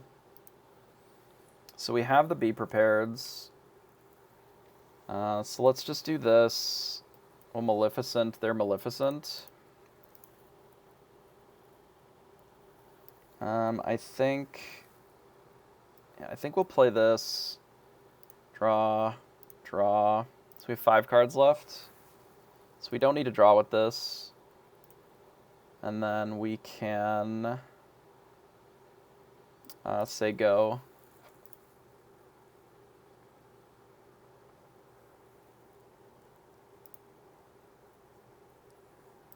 And then I believe that we just have them dead here with the Teeth and Ambitions. Pabby, Teeth, this. Gumbo, this. Gumbo. Cancel. Gumbo. Quest. And then we got them. That was a pretty good finish, I think. Quite happy with that. GG Zephyr. A pretty interesting deck for sure. That shows where the Pabby is very valuable, because if we didn't have that as an out, we still could have wiped the board or whatever, but we were almost out of cards in our deck and we needed to close. Being able to gain that much is pretty sweet. What they were doing also seemed pretty sweet. So overall, I mean, we had... Refresh this because they haven't quite had it refreshed by default. So after our latest changes, we were 5-5 with this version, which is not like stellar results. We played against some kind of interesting matchups that normally I think we would be favored against. Hey Zephyr, GG. That was a game for sure. What were we losing to primarily?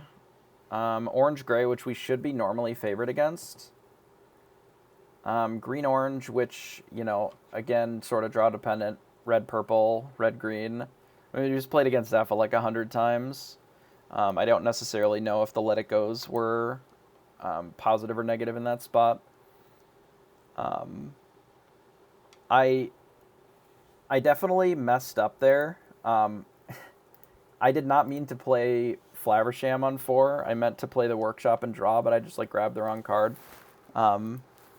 Because I'm a dummy sometimes.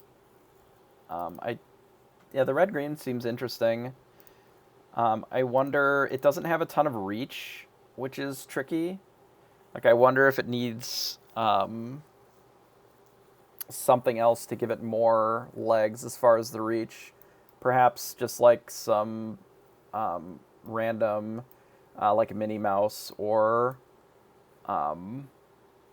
you know, even like Tinkerbell or maybe Genie's, just something to give it a little bit more like reach with the lore, because there's not really a way to get instant lore like there is with Pabby or like there is with Amethyst or whatever. It could be too many uninkables with Genies. That's why I was thinking maybe like the Minnie Mouse. Just something like a, you know, a Pongo, right, is a good card to have in those spots sometimes. In the same way that Noi is good sometimes, where it's just like, this is always the thing that I can turn sideways. But yeah, you kind of do have to play control a little bit. I guess you sort of have Flynn, but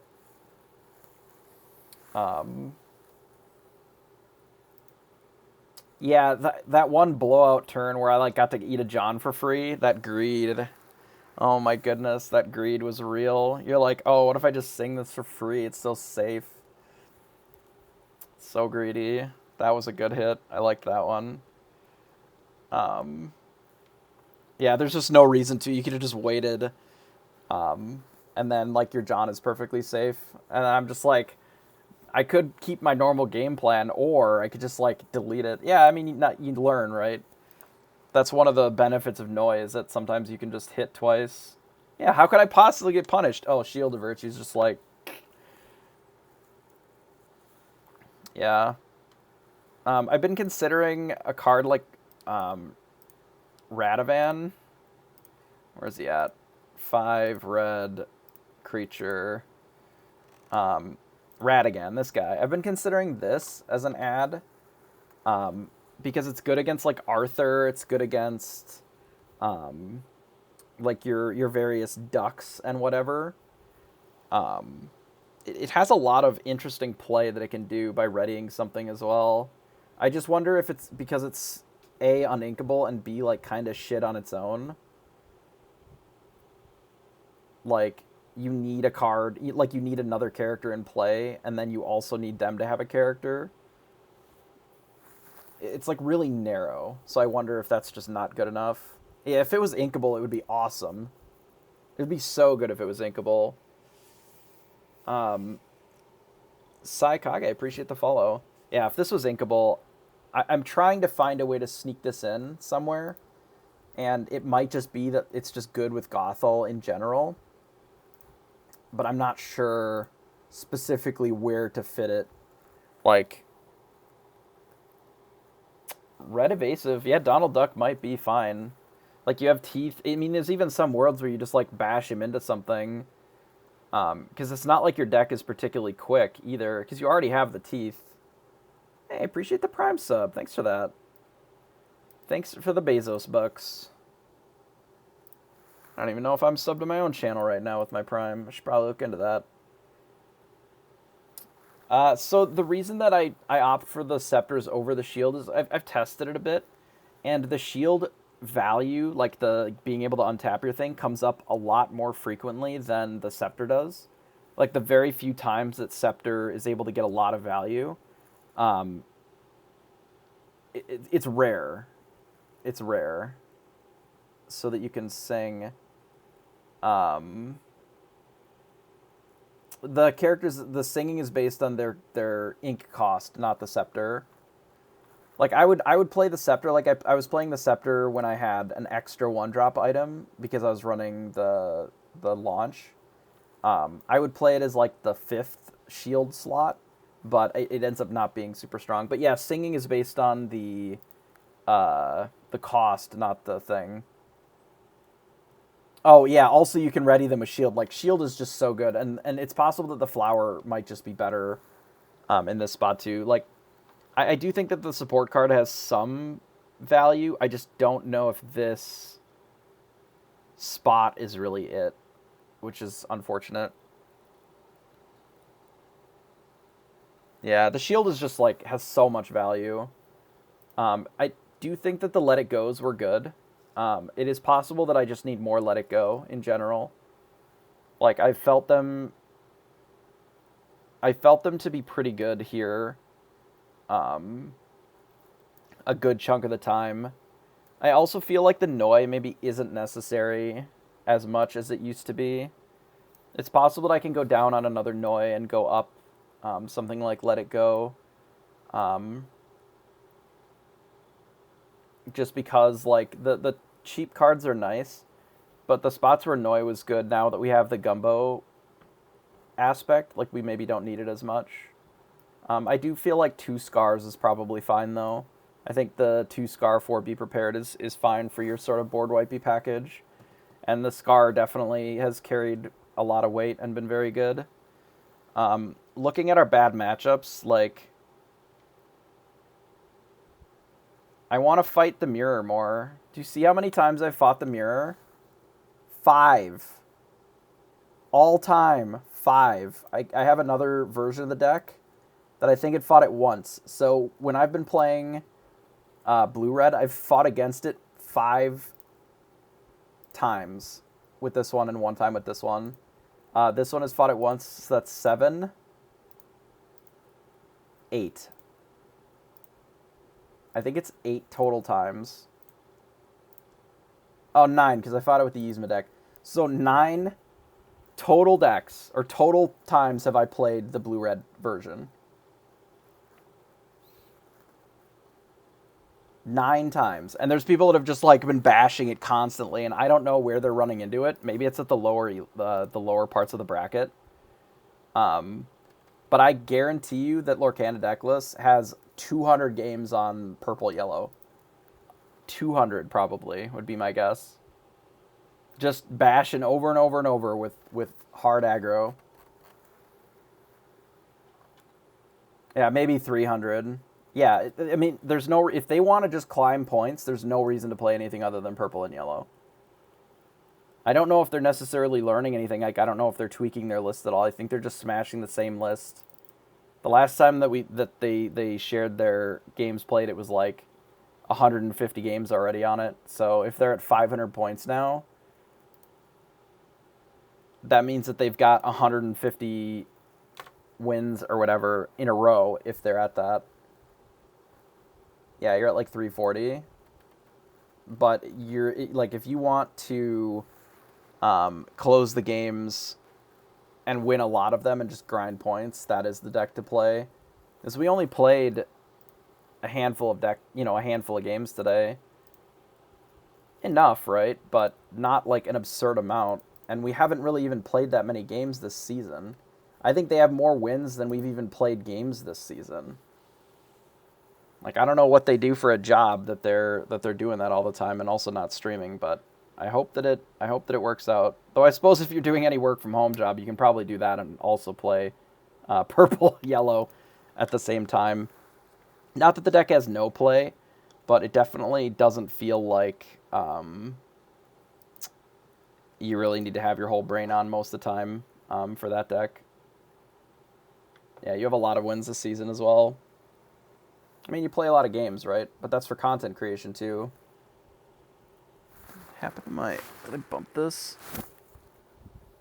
Like that the whole time? Maybe. Whatever. Yeah. I might be back again later. I'm getting kind of hungry. Yeah, maybe... I would assume over 400 for sure.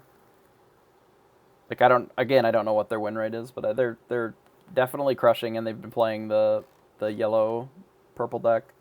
Like, if I really want to grind some points, I might just start doing this off camera. But if I had to guess, the majority of the points, like, because there were people that didn't have really any points early on, and they just like all of a sudden have 300 points, kind of out of nowhere, and you wonder how that may have happened. Perhaps the 10 turn or less decks are just smashing.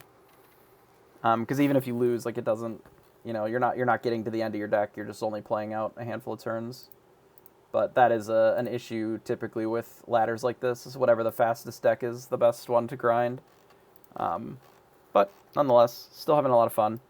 I'm going to see if anybody else is on here. Streaming some Lorcanas.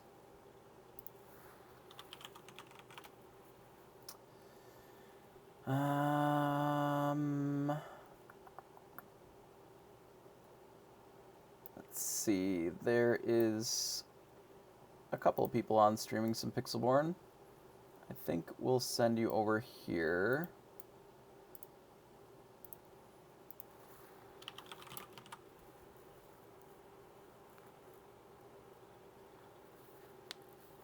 Yeah, I might be back later. For me, it's only like 5:30 p.m., so it's pretty early for me yet. But I need to go find some food and do a bit of chores, and then I may be back again later today. So thanks for hanging out, and I will send you over here for a little bit more Pixelborn, and then I'll see you next time. And don't forget to follow if you haven't, because otherwise you won't know when I'm on. So see you next time.